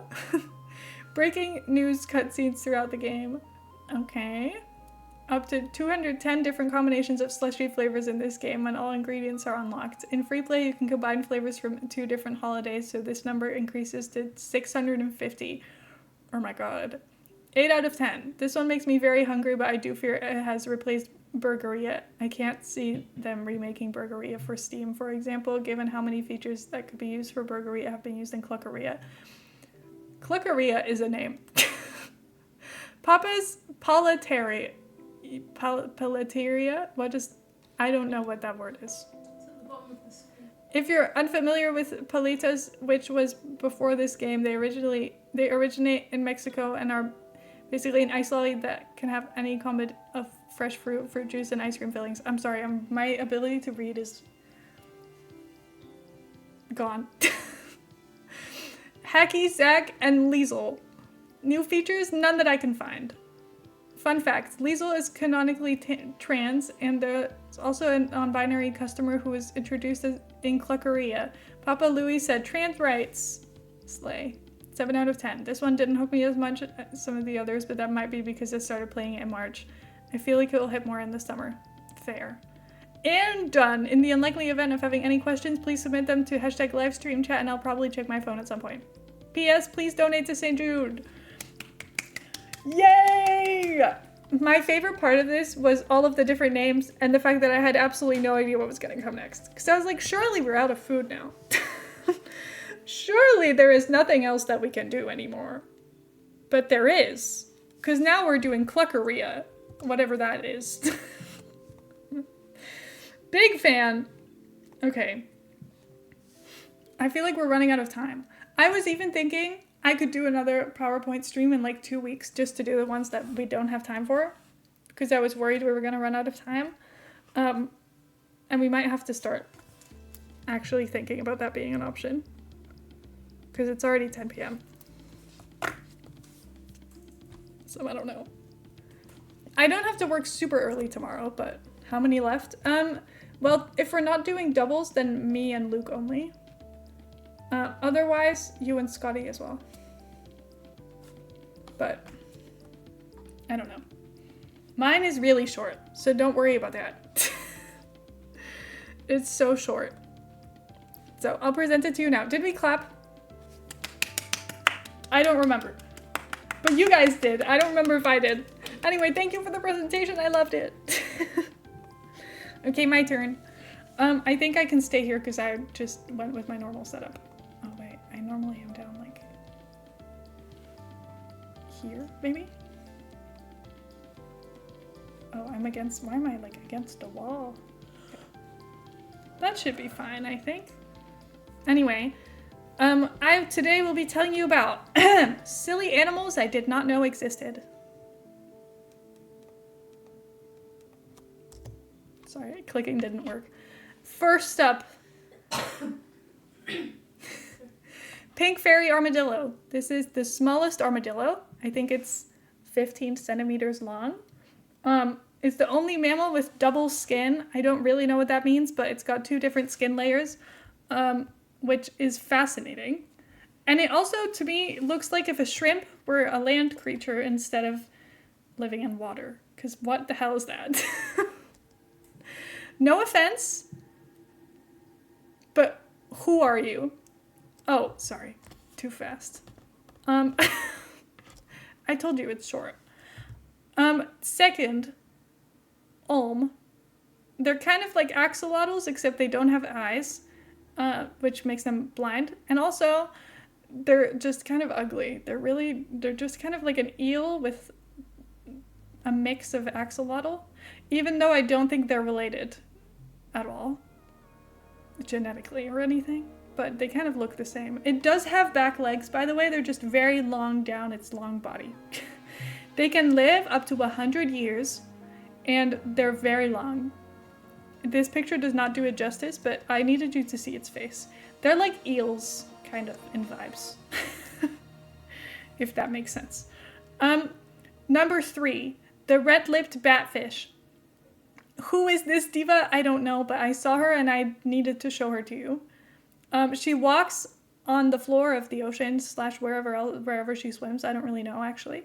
I don't remember. She doesn't swim. She just walks, which matches her energy. I don't really know what's going on. No one knows why her lips are red, so they just assume it must be for mating, or like attracting others, but they don't really know why. And to me, she looks like a judgmental grandma that would hit me with a cane if I disagreed with her, or like did something that she thought was inappropriate. Number 4, the maned wolf. Look at those legs. It looks like a wolf and a fox, but it's neither of those things. It's a completely different species, family, whatever. Looks like you. Thank you. It's also nicknamed Fox on Stilts, for obvious reasons. Look at him. They tried to put me on the cover of Vogue, but my legs were too long.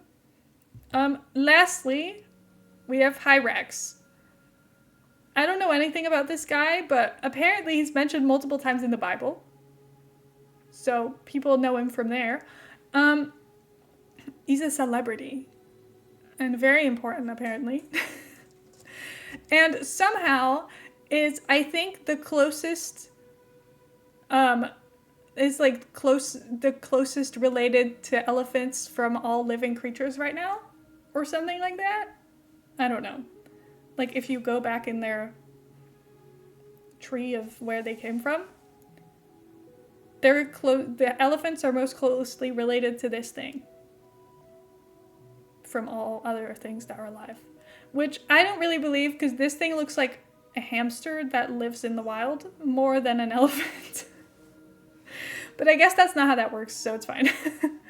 Anyway, I liked him. I put him on my silly animals list because of its little ears being on the side of its head.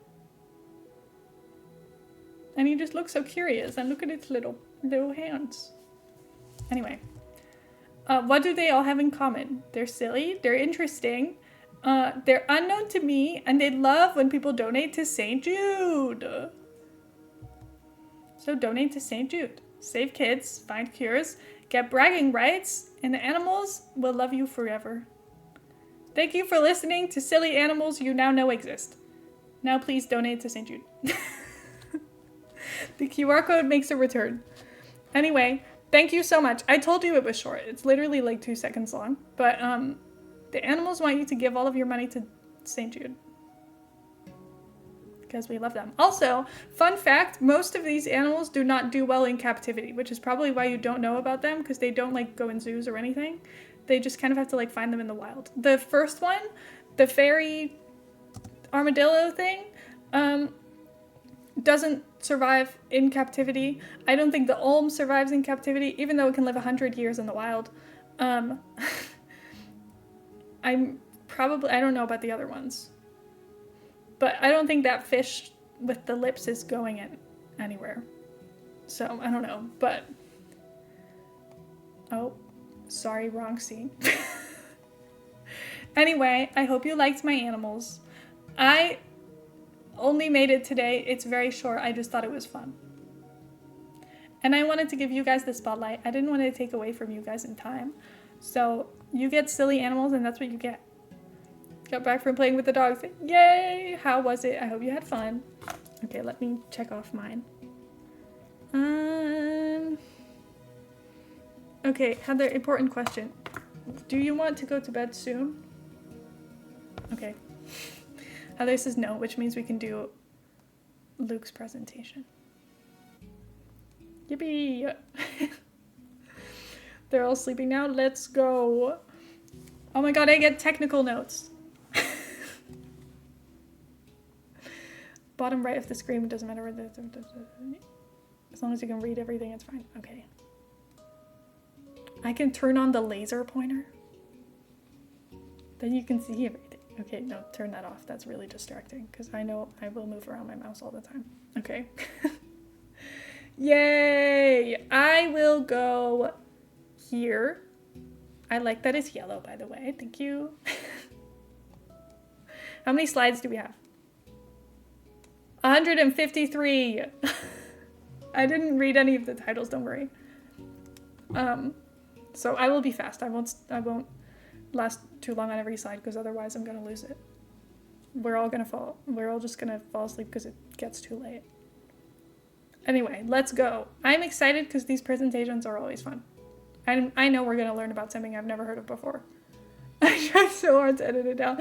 No, it's good. I like it because I know that some of the slides are just like one picture probably because sometimes you do that. It's good. My teachers would have liked you because they were always like, stop making your presentation so boring. They need to be more fast-paced. They're like, just make a presentation with 100 slides and then go through them like this. We don't want all of the text on one slide. It's boring. So they would like it. It's good. No need for sound. Good. Super hard to find pictures for this presentation, so sometimes the text changes when you advance a slide, but the photo doesn't. That's not a glitch. It's just the way it has to be this time. That's totally fine. Okay, let's go. I need a sip of water before we start this, because I'm going to be talking a lot.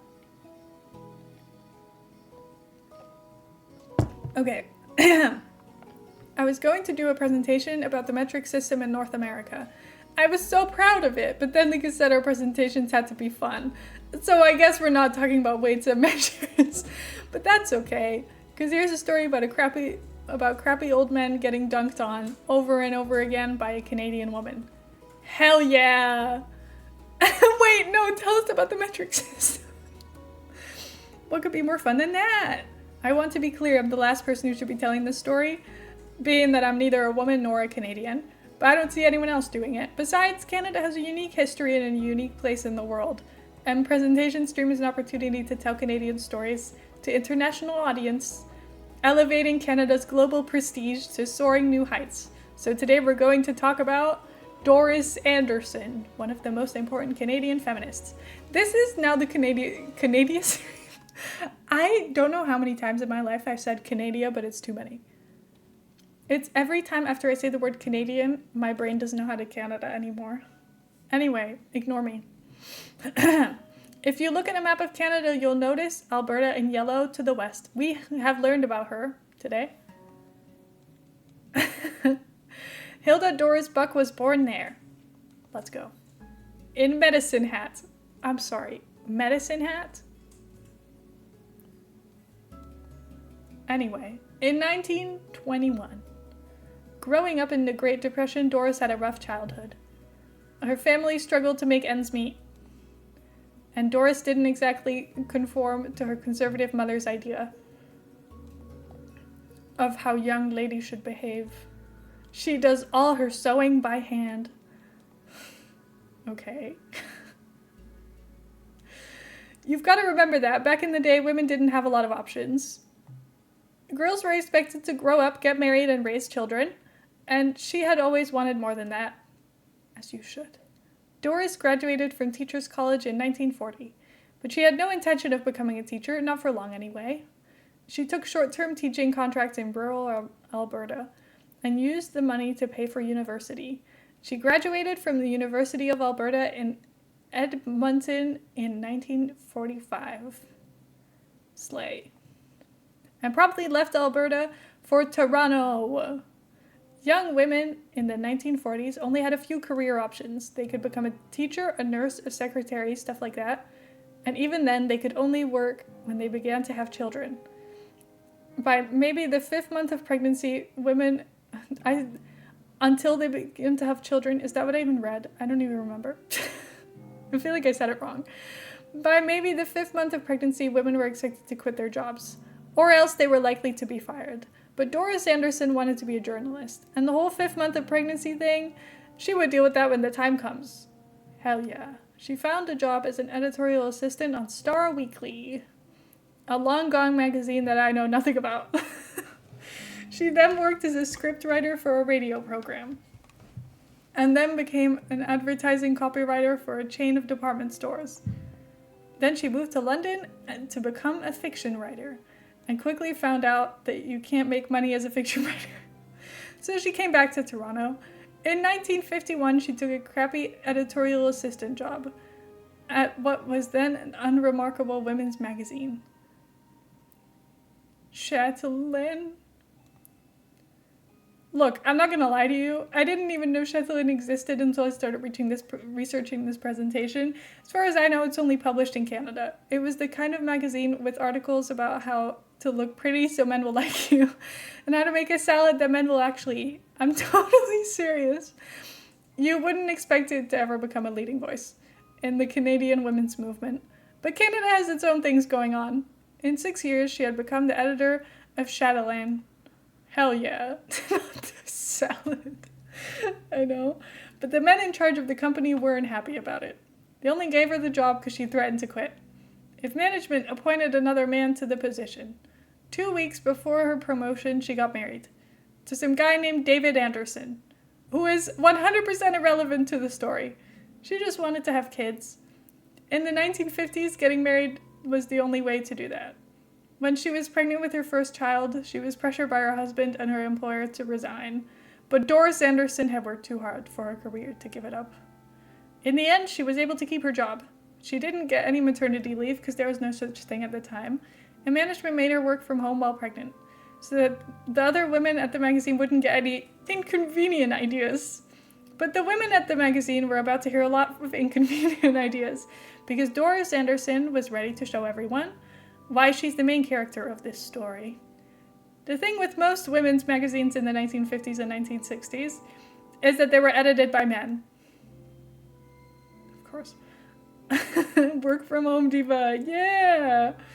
Male editors ran articles that fit their own ideas of what women should read, not what women actually wanted to read. Doris Anderson took a different approach. She ran articles that she, personally, thought were useful and interesting. She didn't look down her nose at her readers, and that set Chatelaine apart from every other women's magazine in North America. Under her leadership, Chatelaine became the most widely read magazine in Canada. Over a third of Canadian women were reading it. Women. And advertising revenue came rolling in. Publishing a magazine in Canada was super hard. In terms of population, Canada wasn't as large as it is today.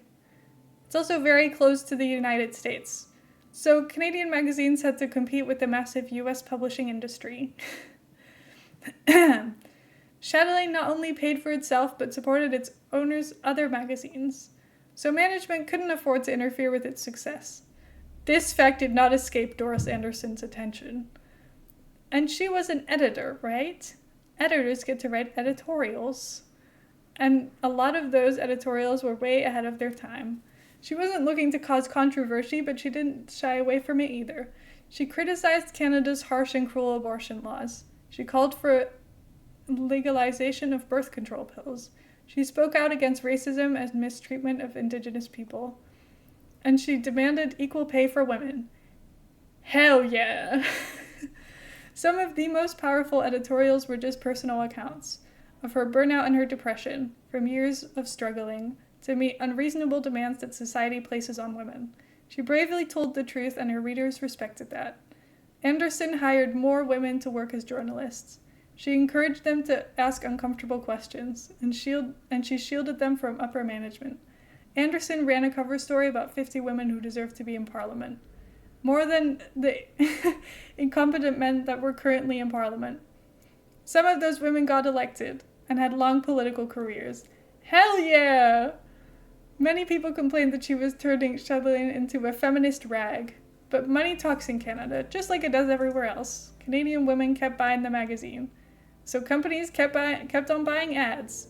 And that advertising money made Anderson and her journalist untouchable.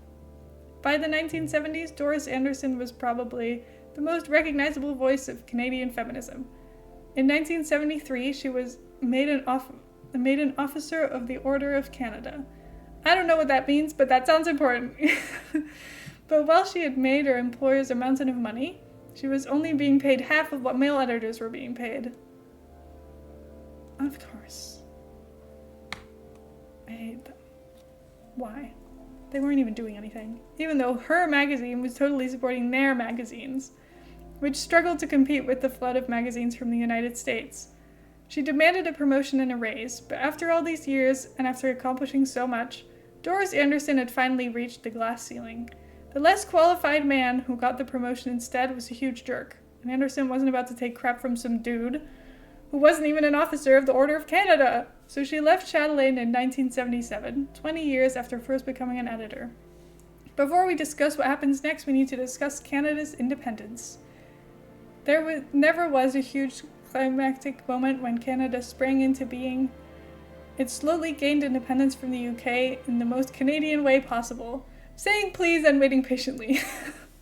This process was called patriation and wasn't completed until 1982, though it was almost entirely completed long before that. The motivation for finishing the last tiny bit came in the late 1970s, right as Anderson was leaving her job at Chatelaine. Many people in Quebec, a French-speaking province, wanted their province to break away from Canada. Quebec says.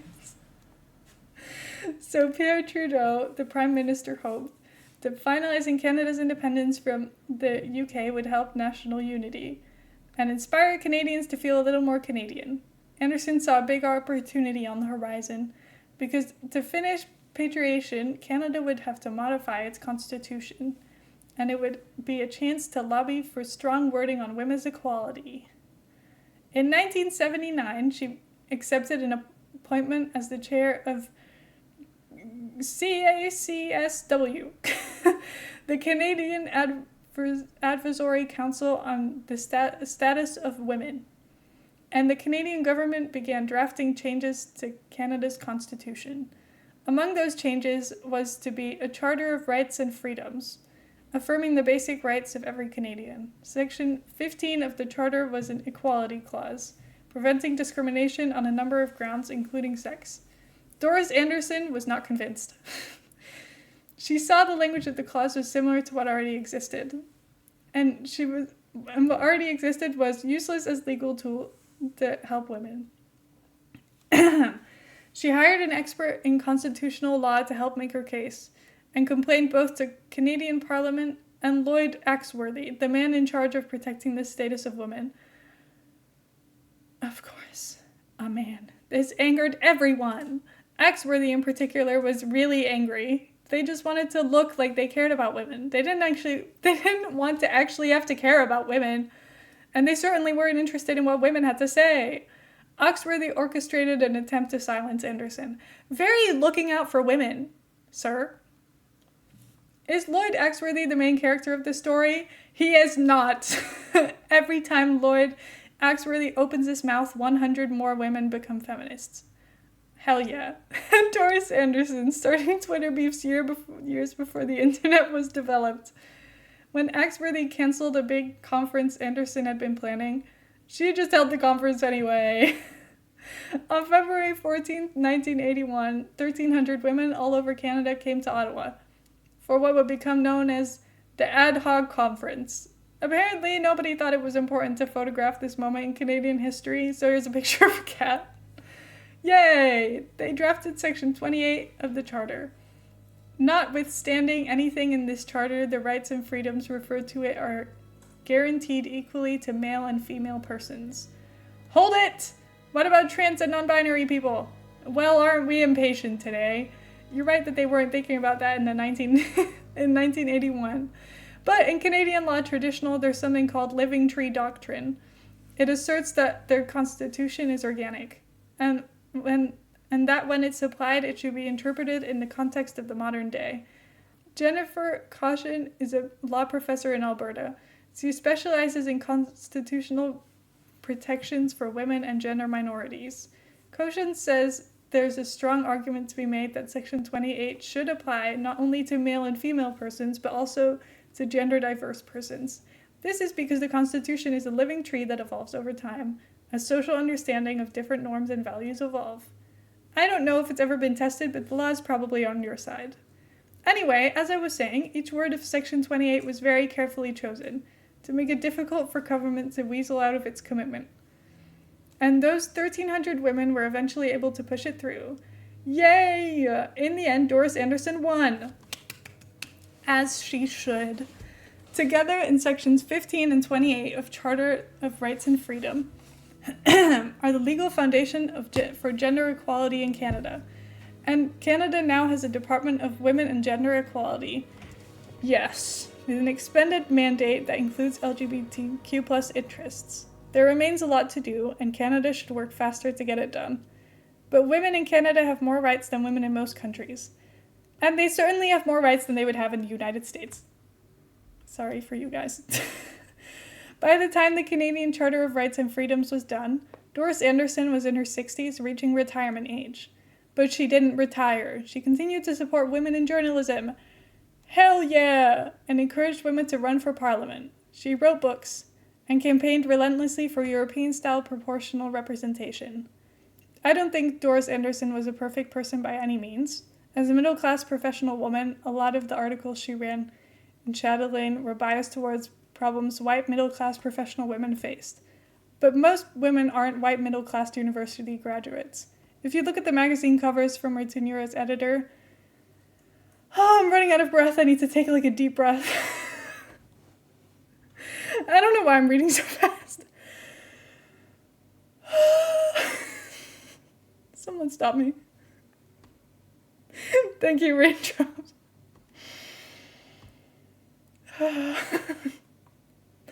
You only see thin, conventionally attractive white women.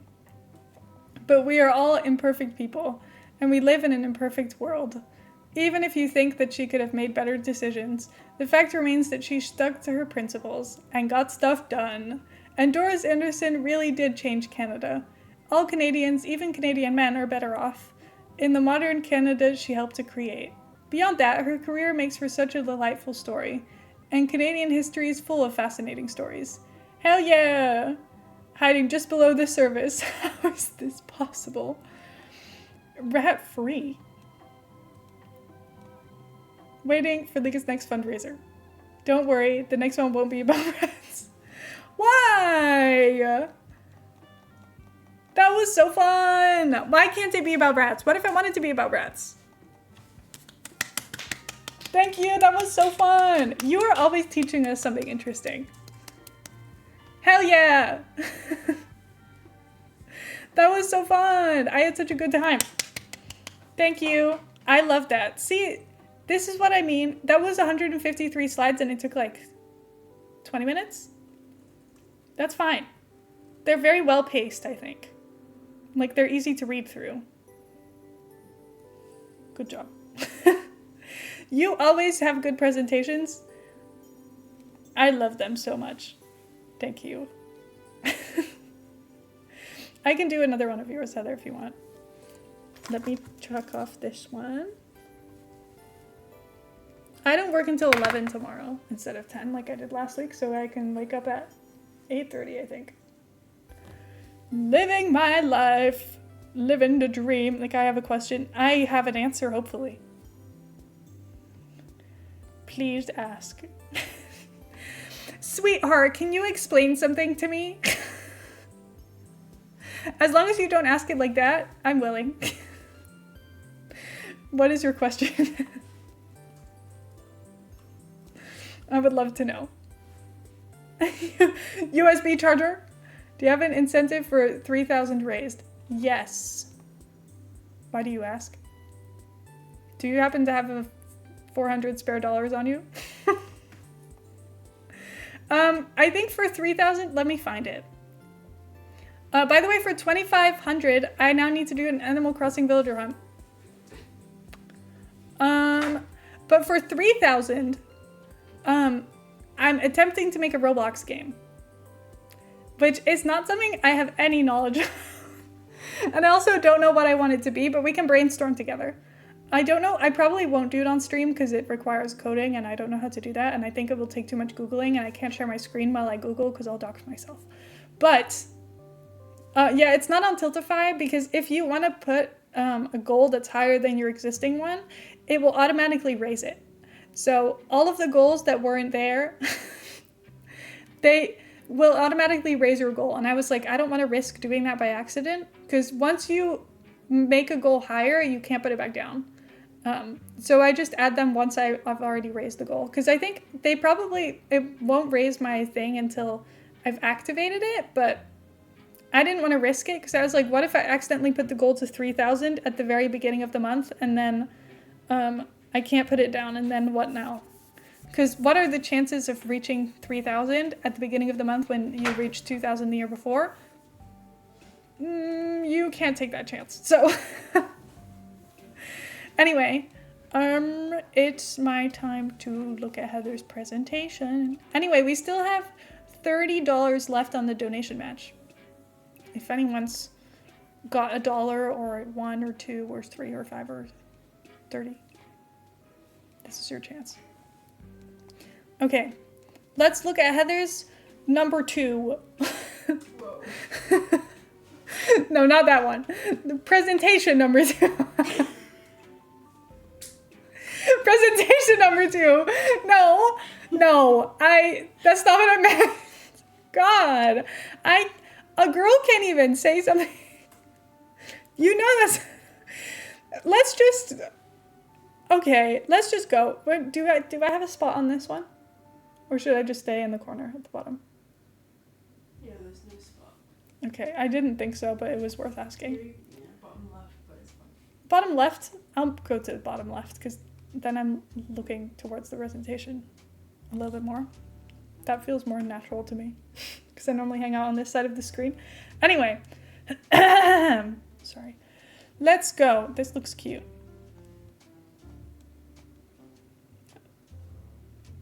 Is using Google bad for the environment? Are we using energy every time we click on enter or search from the Google search page? According to Dr. Alex Wisner-Gross from Harvard University, 2 Google searches nearly equals the amount of CO2 generated by boiling a teapot, 7 grams. Is using ChatGPT bad for the environment? Hi Heather, great question. And no, it's not inherently bad to use ChatGPT, but like all technology, it does have environmental impact. Here's the simple T. Why does it talk like that? Why it has an impact. Servers plus energy. ChatGPT runs on big data centers and uses a lot of electricity. Training AI models like me uses a ton of energy. It's like a one-time cost, but it's big. Usage, every time you chat with me, I use some energy to think and reply.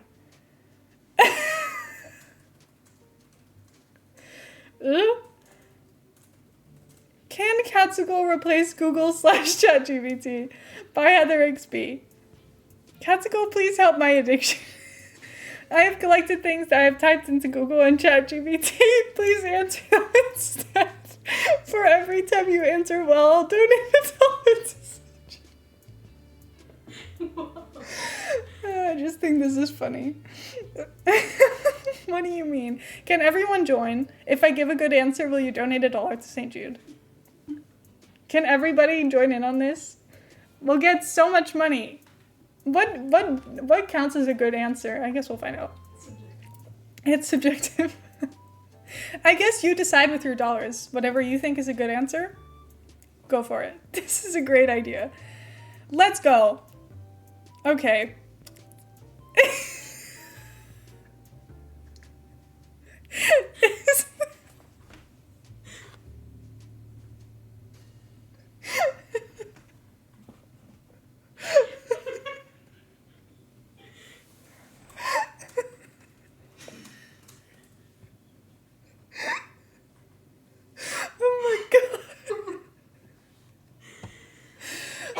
God. This is what we're starting with? Is the hip an organ? I'm gonna go with no. I'm gonna go with... I believe that the hip per se is not an organ. I would say the hip is a body part more than an organ. Because the skin is an organ, but I don't think the hip is. All right, chat. Who else has dislocated their hip organ? Yeah, I'm not a knower of all things, but I do have a feeling that hips. You are no. I'm a knower of all things, and I declare hips not an organ. Okay, does that answer your question? Yeah. Thank you. Hi, Viv. How long do I keep an open tin of mini puree in the fridge? Tomato puree.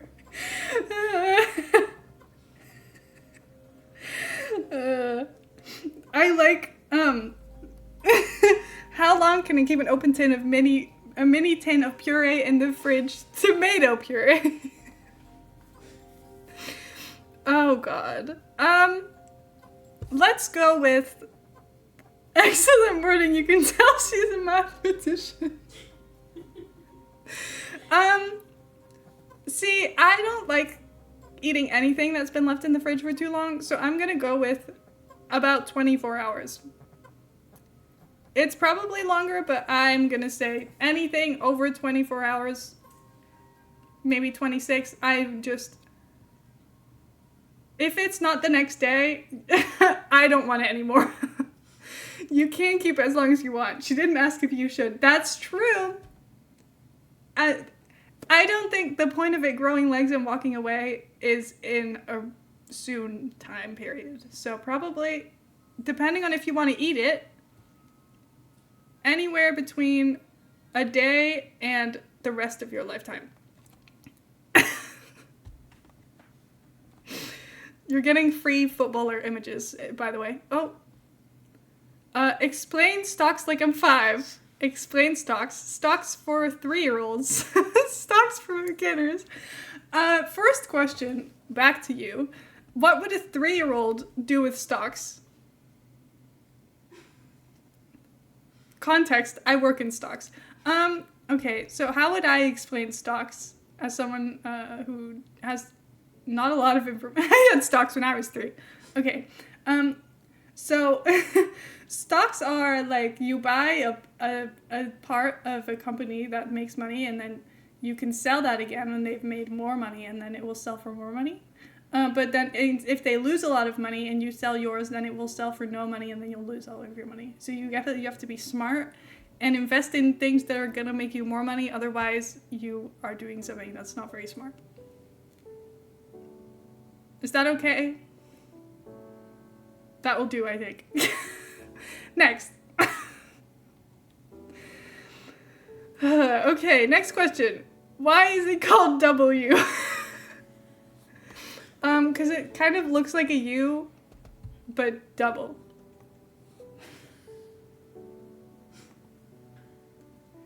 Uh-huh. The funny part of this is, all of these questions were asked to me anyway, because I live in this house with her. Except for this one. Except for this one. Except for this one. Are you guys keeping track of your dollars, by the way, chat? I hope you're keeping track of your dollars.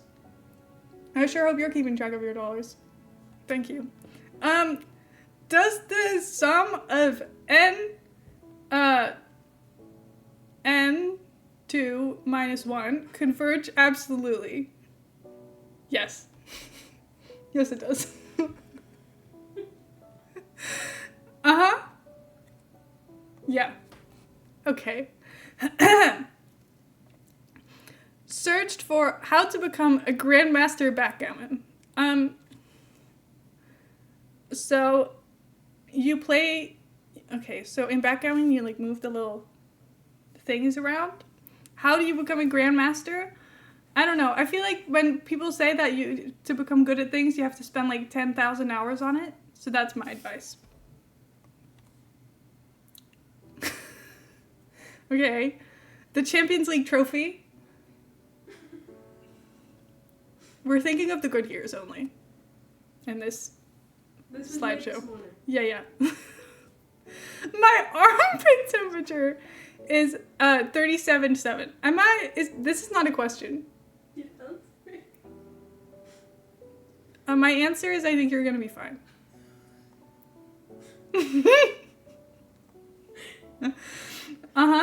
Latex. At 9:30 a.m. Well, okay, so see, I know the answer is no. I don't know. I don't know what you're asking for. The answer is no.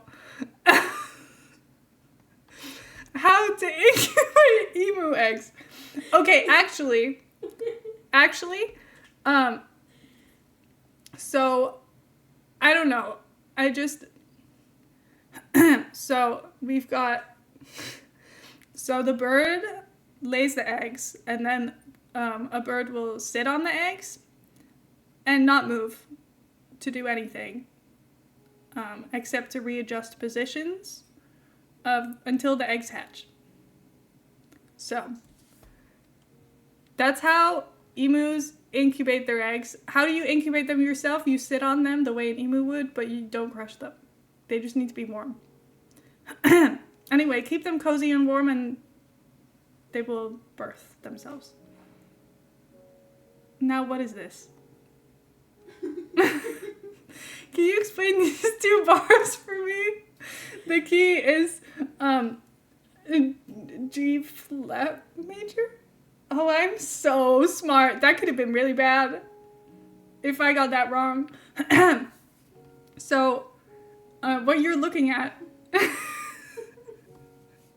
So you're looking at some sheet music. The bars, they actually show you where you're meant to play. So if you, this is how you dislocate your fingers. Hope this helps.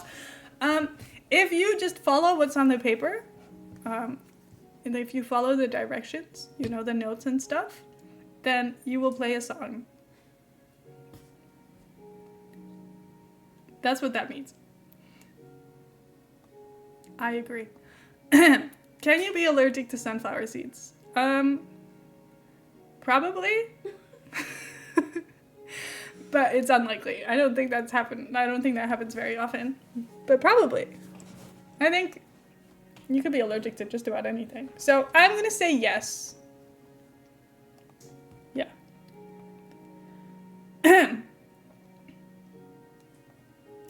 Okay, so I have this fear of helicopters when they fly over because I'm really scared that they're going to shine a spotlight on me and talk through a speaker. What is this? I think you are both scared of being watched and having done something wrong. So I think the answer is just that you have anxiety, just like everyone else is saying. Because I don't think you've committed any crimes.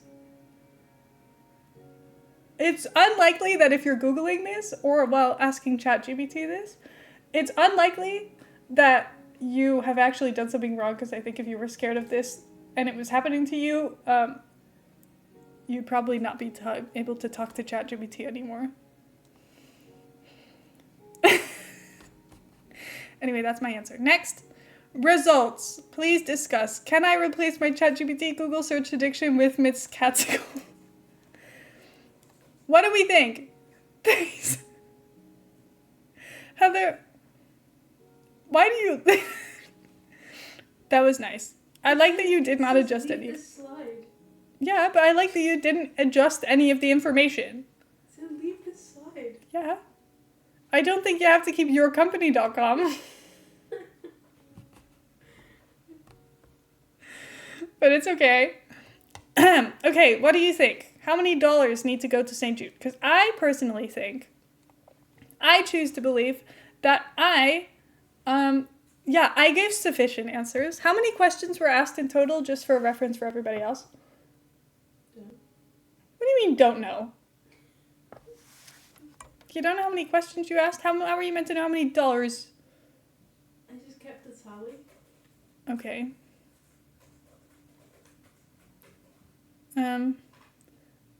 Like 12, I think. 1, 2, 3, $8. 4, 5, 6, 7, 8, 9, 10, 11, 12. 12? 8 good answers. Okay, but that's like a 66% success rate. And that's a correct answer. So, anyway, I think I'm successful enough. That's good enough for me. Anyway, thank you for your dollars. I appreciate it. Anyone else think I gave sufficient answers? This is your chance to donate your dollars, if that would have answered your question. Anyway, thank you, Heather, for the $8. I appreciate it. We have left $22 of the donation match. So, Raindrop with the $8 saying 8. Thank you, Raindrop. I believe in you. I donated 30 times in very quick succession last night to a Just Dance speedrun, and now I can't use my card again until midnight. Oh.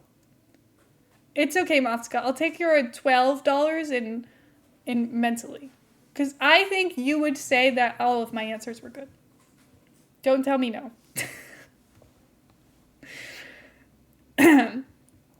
I went into -6 on my card donating to St. Jude. Help. Oh, Heather, how have you managed to do this? When I Google stuff, it makes up a question I didn't ask and then answers that instead. So you did better than Google at all of them. Thank you. You did great. Biggest brain on Twitch. Thank you. That's what I've been saying. I was literally going to find that emote and put it in the chat, but you already did it for me. I love this emote so much. My favorite thing about my little Sia sub is all of the emotes. Every time I don't have a sub to little Sia, I desperately miss all of her emotes. They're so fun. Here's some of my favorites. I love this one, and then I love this one. We all know that I love Sia Buff, because I use it all the time. These two are some of my favorites. I think about them all the time. I just think they're so funny. They're so good. Like, hell yeah. Luke used to give me a sub to Avery every month because I used her emote so much. Oh my god. Luke is too nice. Okay. So, there is still left $14 in the donation match. Can I convince you to donate $14 if I also present Scotty's last presentation? Before I go to bed. Because it is late. And it is bedtime. But then I've done all of them. The total has gone from the screen. Oh, I need to refresh it. I think the donation bar, she's a little confused.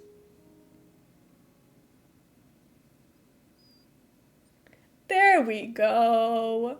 There we go. See, we're doing great. We've raised so much money today. This is just sillies, and it's going really well. Anyway, thank you, Heather, for interpreting all of your charity donations so well in both of your presentations. I loved that part. Okay, now let me find Scotty's last presentation. Screenshots from Scotty's phone. One thing I love is being nosy in your guys' lives, so this will be great for me. I'm already in a good spot. I'm happy to be here. Let's go. Scotty's screenshots, aka screenshotties, organized into distinct categories. Soccer. Let's go. They were proving to the ref that Kelly got cleated and the ref missed the call. Rip Kelly's abs. Oh my god. That's a whole foot on her side. Jesus Christ. How does that even happen? My Twitch message got featured on screen and read out loud by my idol on a podcast during the World Cup. Becky Sauerbrunn, you're my idol. Oh, let's go! That's so fun. Also, Netherlands. We're always around. We're always around. Jordan Hudson has the same stuffy as me and brings him to every camp, which is iconic. Look at him! I love him. Trying to decide if the new U.S. women national team recruits are queer because there aren't enough LGBTQ plus players anymore. Thoughts? Happy birthday, my dear friend. This. Betty. Oh, we've been waiting for this. One thing we love is Betty. Check back and they're presenting your other presentation. Even I thought I was doomed. Oh my god, no. We're gonna finish doing all of them today. After yours, we've done all of them. I'm so proud. Honestly, there aren't a lot of Betty screenshots because they're normal pictures or Snapchats, but when there are some, they are gold. Also, Scotty face reveal. Betty wondering why I'm making weird, stressful noises. Soccer. Floor time. Look at how pretty she is. Look at how pretty you are. Everyone, look at you. I want to give her a little kiss on her forehead. That's so cute. I have a great aunt named Betty, and we are Facebook friends.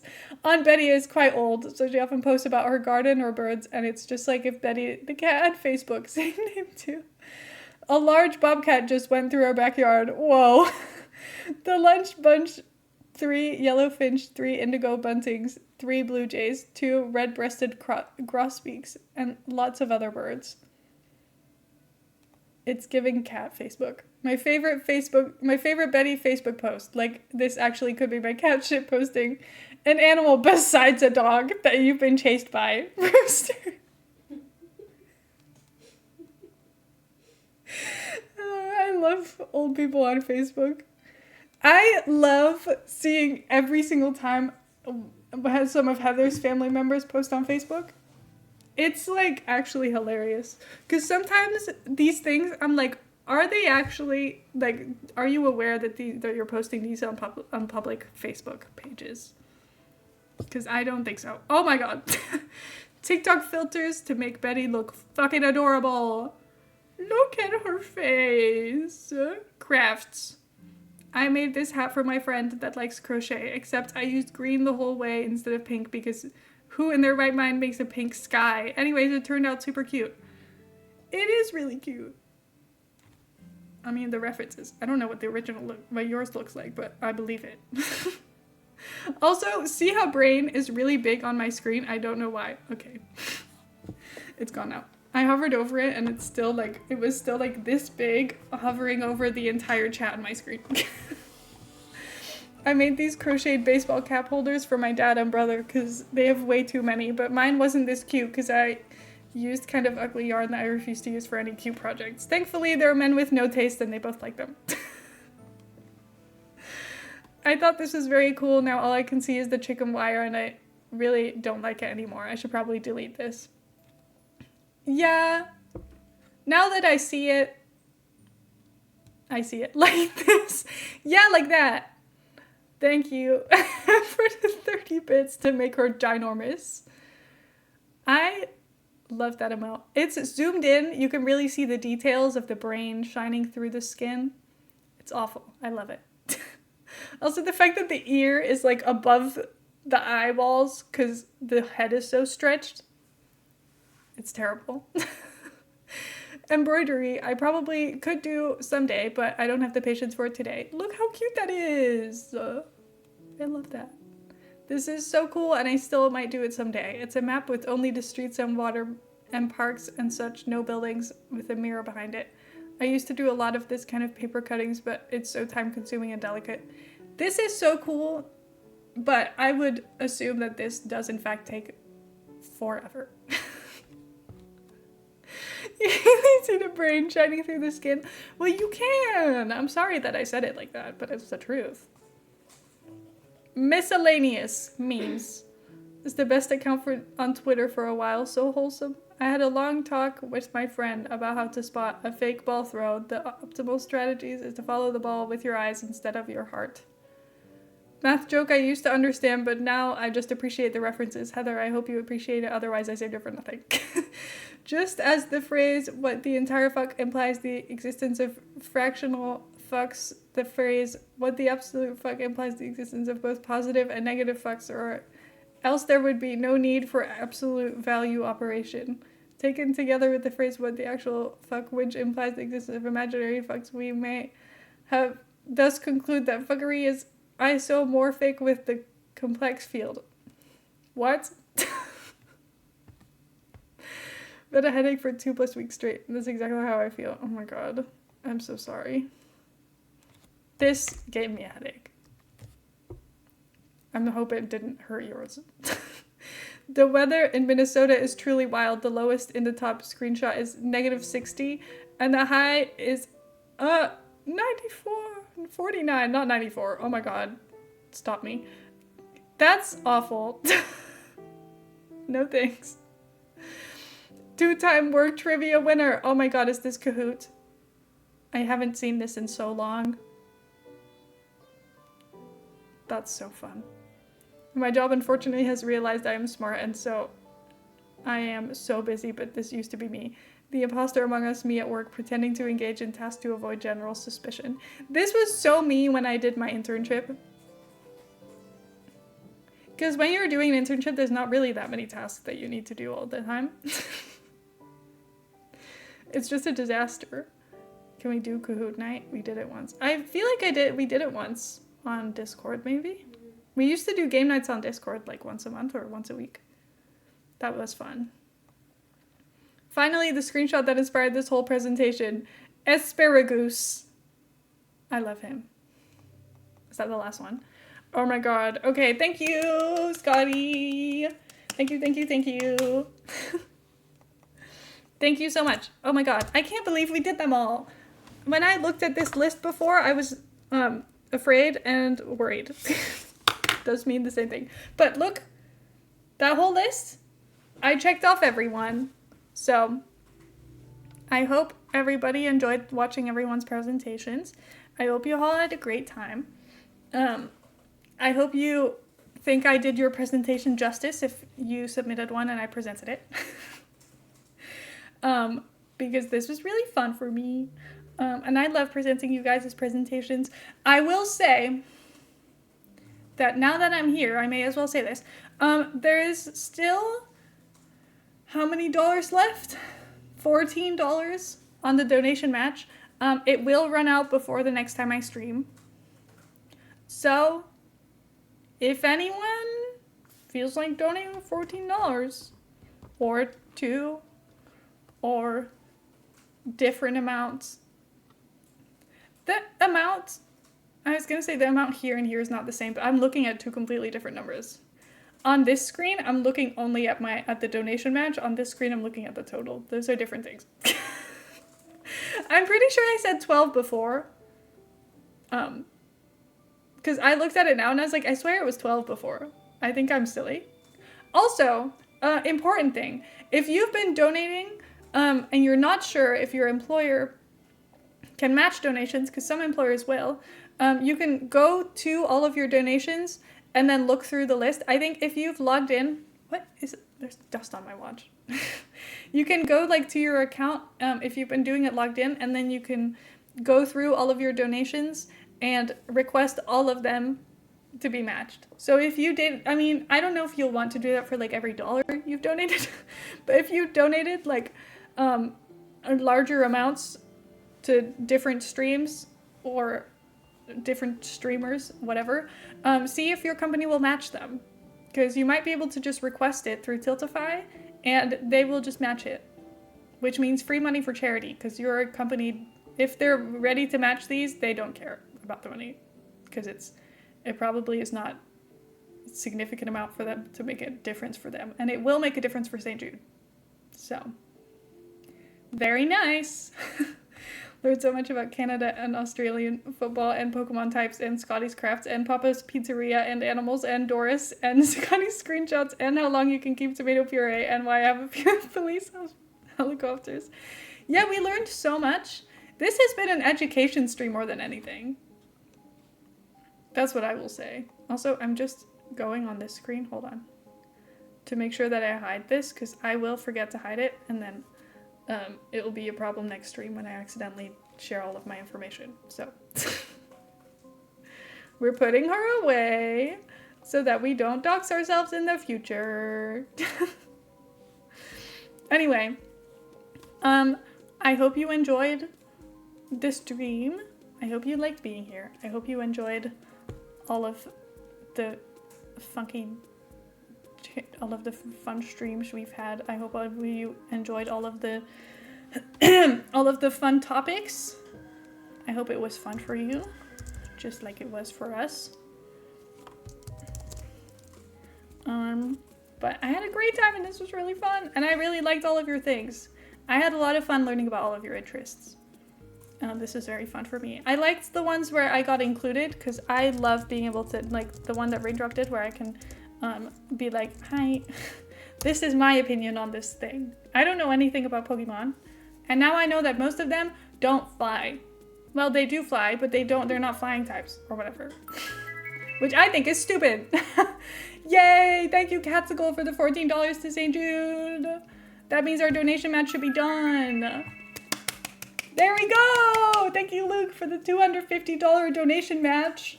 You've done it again. Oh my god. I can't believe it. Thank you so much. We've raised so much money. We are now at $2,700. We started this stream with a lot less than that. Were we at 2,300 at the beginning of stream? Let's get to 2,400. We raised $400. What the hell, chat? That's crazy. Do you know how much money that is? Oh my god. You guys did that. How does that even make sense? That's crazy. Thank you so much. Oh my god. I can't believe this. You guys are so generous and I hope that you know how, like, amazing that is. Like, look what you've done. Also, let me see how much. I don't think we're gonna beat our very highest we've ever raised, but I want to see how much it was. The highest we've ever raised was $3,400.69. So, and then the year after that we got 2,000, and then I was like, we're never gonna get close to that again, because that year was just crazy, and I don't know what happened that year. I will say I don't know what happened that year, but that was crazy. And look how much money we've raised now. We're so close to 3,000. I truly believe that we can hit 3,000. And I will probably only do like 3 more streams. Because I think I'm probably going to stream, well, okay, I know when I'm going to stream now. It's going to be Monday, Wednesday, Thursday. Because Thursday, I don't have to work. Heather doesn't have to work. And Friday, we're leaving to go to TwitchCon. Because Heather and I booked a hotel so that we don't have to travel. Because our new home is not inconvenient. And it's not inconvenient. It's more inconvenient to travel to Rotterdam. So we're making a little trip out of it. So it's going to be fun. Also, to everybody who submitted mod applications, I will get back to you at the beginning of next week. And then I'll announce new mods after I've spoken to the person who submitted to be mod to make sure you actually want to do it. But thank you everybody for submitting interest in being mods. And if you haven't done that yet, take your chance, do it now. But I appreciate it. I submitted. I hope I get it. Heather's entire mod application, every single answer box, she just put in Heather. Heather just went, have you looked at your mod applications yet on the first day? And I was like, no, I don't think so. It told me it would email me when I got any things, and I don't think I have any emails. Then I opened my emails and it said, oh, I do have an email from this. I open it and it's just, what's your name? Heather. What's your username? Heather. What's your Discord username? Heather. What's your time zone? Heather. Why are you interested in being a mod? Heather. Do you feel comfortable banning people and telling them what the rules are and stuff? Heather. What is something else I need to know about you? Heather. I went, uh-huh. Yep. Showed it to my dad and he said, I hope she doesn't get it. Oh my god. Anyway, very nice. Dutch word of the day. Hold on. Is that a word? How am I meant to translate it if it's not? Is that a word that I meant to know?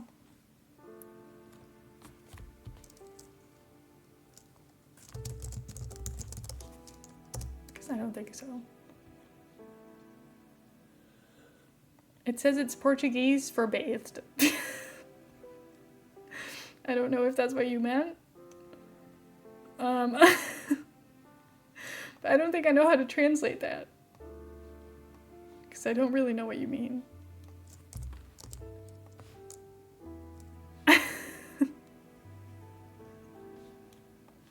I'm very sorry. I'm not sure how to help with that request. Anyway, let's see. I should see who's live because it's 11 p.m. I'm meant to be at work in 12 hours. Thank you for stream. Thank you guys for being here. Thank you for your massive donation to charity, by the way. Raindrop? Oh my god. I really appreciate it. Need to go to work in 10. Oh my god, go to work. Go to work, go to work. Also, thank you for the follow. I appreciate it. Anyway, I cannot believe how much money we have raised. And the month isn't even over yet. This has been so crazy. Thank you guys. I really appreciate it. I love you guys. You are special to me. I think you guys are really cool and you make me feel really special. So thank you. This is new here, but it's not showing up in my chat. So what happened to that? I don't know why it's not in my chat. Anyway, welcome in. Thank you for being here. And thank you for redeeming how I am new here. Hello. Good to see you and nice to meet you. And welcome in. Let's see.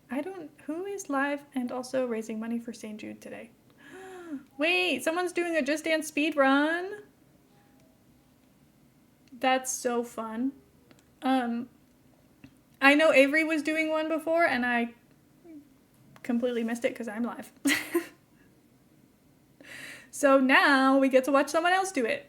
The speed run literally means they will dance to every single Just Dance song in the game currently, back to back with no breaks, which takes like 3 to 4 hours.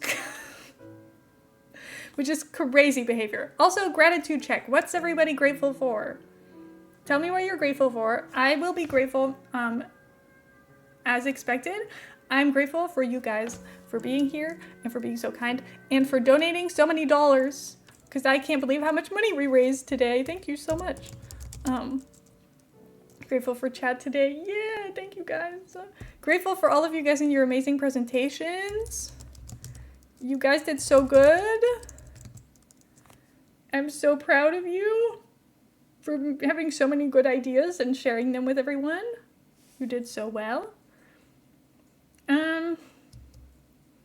Okay, let's go.